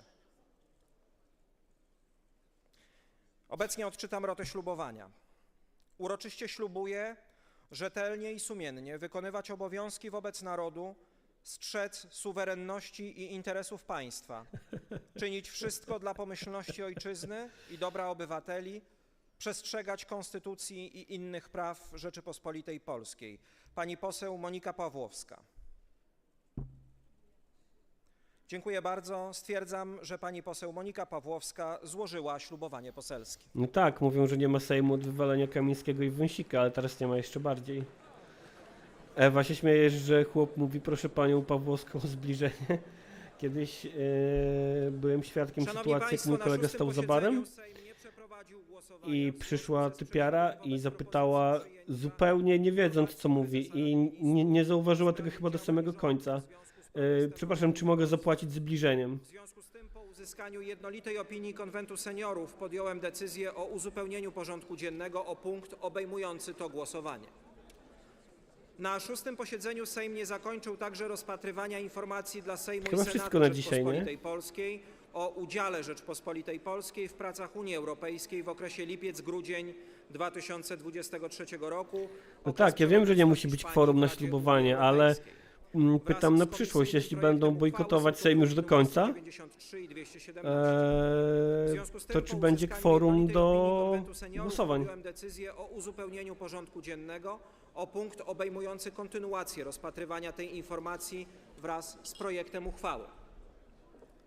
Szanowni Państwo, grupa posłów przedłożyła projekt uchwały w sprawie usunięcia skutków kryzysu konstytucyjnego lat 2015. W ogóle wydaje mi się, że PiS zjebał sprawę, uwalniając swoich więźniów politycznych prezydentem, bo zabrał sobie paliwo polityczne do krzyczenia o tym, że demokracji nie ma, konstytucji nie ma, Sejmu nie ma, Polski nie ma.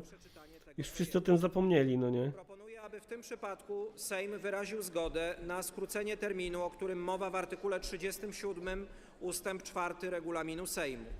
Jeżeli nie usłyszę sprzeciwu, będę uważał, że Sejm propozycję przyjął. Zgłoszono sprzeciw, a więc sprawę tę rozstrzygniemy w głosowaniu. Przystępujemy do głosowania. Kto z pań i panów posłów jest za skróceniem terminu, o którym mowa w artykule 37 ustęp 4 regulaminu Sejmu, zechce podnieść rękę i nacisnąć przycisk. O, wrócili chyba, czy wracają powoli? Nie działa? Czekamy. Zawsze rano musi się rozgrzać. Po tym materiale już nie mogę go słuchać, mówi Brzoskwinia.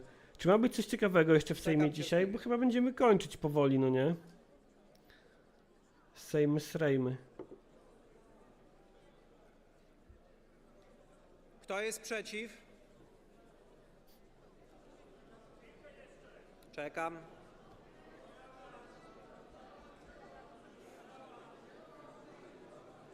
Jakiegoś solidnego hydraulika trzeba wezwać do tego systemu, bo... Działa? U kogo nie działa? Proszę się zgłosić. Ręka do góry. Nie topesz, co za lista zbyt lewackich gier na Steamie? Oszukujecie, że nie działa. Chcecie po prostu, żeby posłowie wrócili na salę. No wiecie co? No możecie od razu mówić. O, ciekawe, ciekawe, obczaję sobie. Wiem też, że na itch.io teraz jest chyba bundle do kupienia Dobrze, umówmy się, że giereczek wierzę, że dla nie fanów aborcji. Wszyscy, którzy już W są, niezatapialnych, mogą... co ostatnio Dobrze. wspominali o tym, już Kto muszę się sprawdzić wstrzymał? to. Albo sprawdzę to na Dziękuję. waszych oczach. Tam nie działa.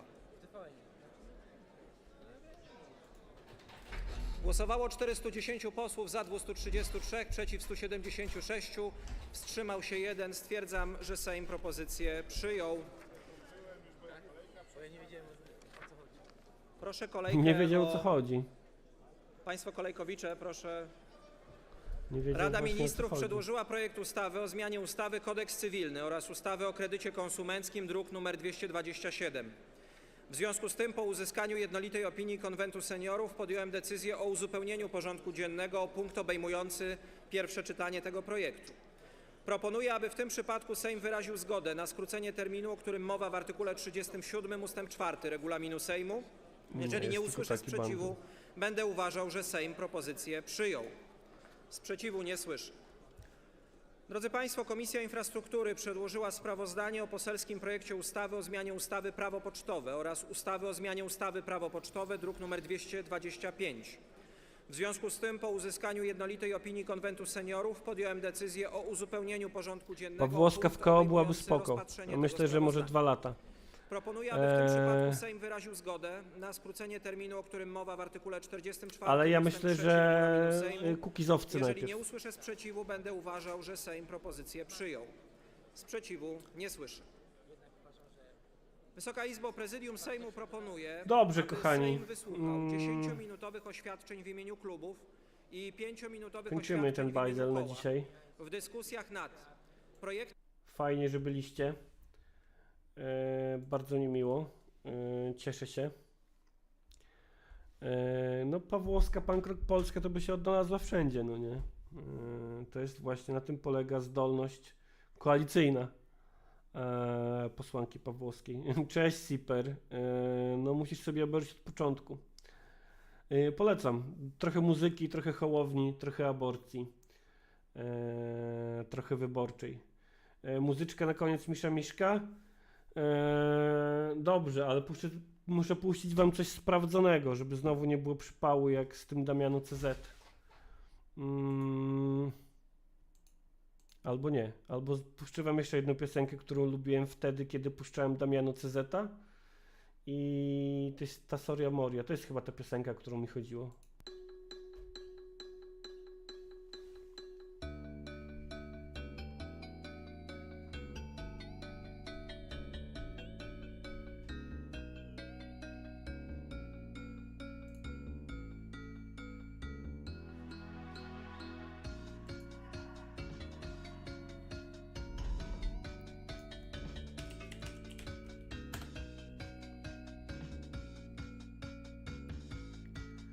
Wczorajsze koty były zespołu Buzu Skład. Zbudowałam wielki zamek z tysiącami miejsc na sen. Nieskończone są scenerie, mógłbyś wybrać jak i gdzie. Zbudowałam wielki zamek, wieżą sięgał aż do gwiazd. Mógłbyś jedną z nich mi skraść, gdybyś przyszedł. Trochę boję się tej Matyldy, nie topesz.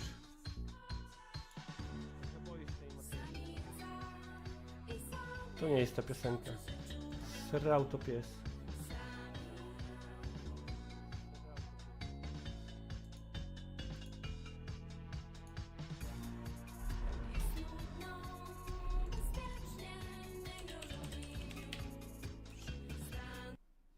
Srał to pies. Jedziemy z bambuszami.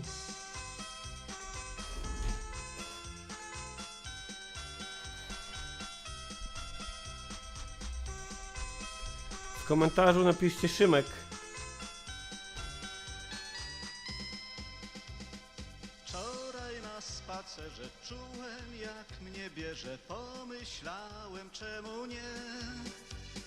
Może być wesoło, popatrzyłem w koło, o płot opierała się. Mówię do niej mała, czy mnie będziesz chciała, nie mam już 20 lat. Bez żadnego znaku przeszła do ataku, ledwie wyjęczałem tak. Pozwól mi proszę ściągnąć bambosze. Nie lubię w butach i spać. Chcesz mnie do grzechu zmusić w pośpiechu, lecz czy mnie na to stać? Pozwól mi proszę ściągnąć bambosze. Nie lubię w butach iść spać. Chcesz mnie do grzechu zmusić w pośpiechu, lecz czy mnie na to stać?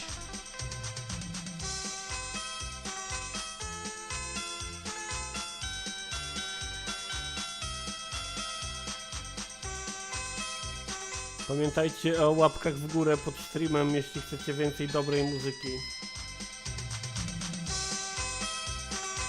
Pamiętajcie o komentarzu, o treści Szymek.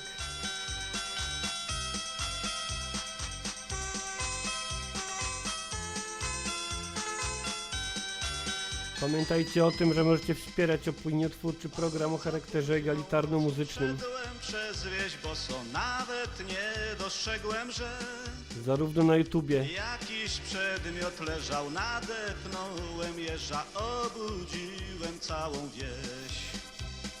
Jestem wykończony, Jak i na Patronajcie i Patreonie. nic nie czuję, tylko ból. Głowa w szwach mi pęka, trochę boli ręka, teraz Sprzedam Opla. oddaj mi proszę moje bambosze. Przez ciebie żona mi da. Nie chcę już więcej paść w twoje ręce.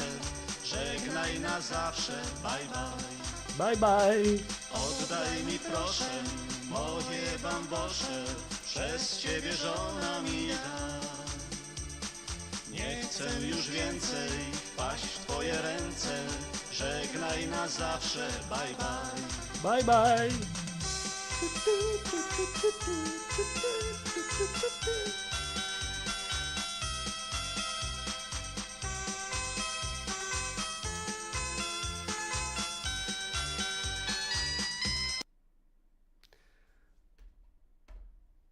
Kochani, dziękuję wam za kolejny wspólny poranek.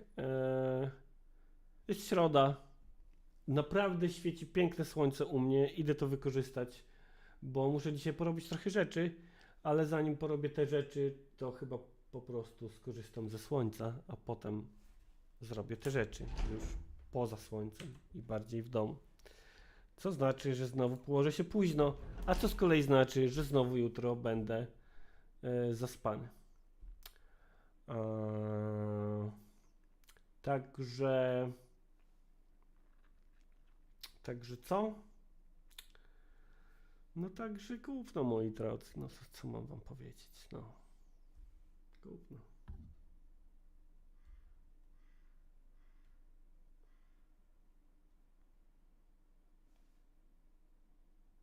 O, kosmiczna ekspedycja Kuba, pamiętaj o cebuli, nie zapomnij.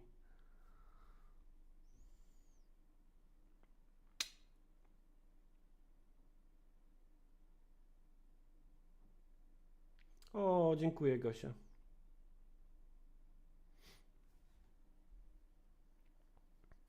Kurde, może by wieczorem streama dupnąć jakiegoś, może jakieś gierki, może foliarstwo, może ten Tomasz Lis z Wałęsą. Kurczę, no. No nie wiem. O, Gosia Duszek w formie aniołka. Cześć, Gosia.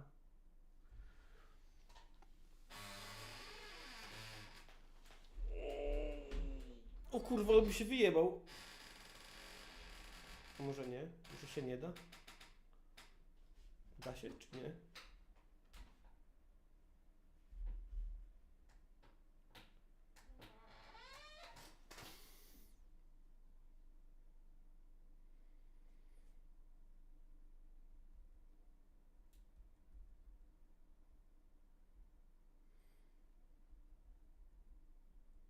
Duo Night, Rai i Matyldę mam se luknąć. Dobrze, tak zrobię. Elo.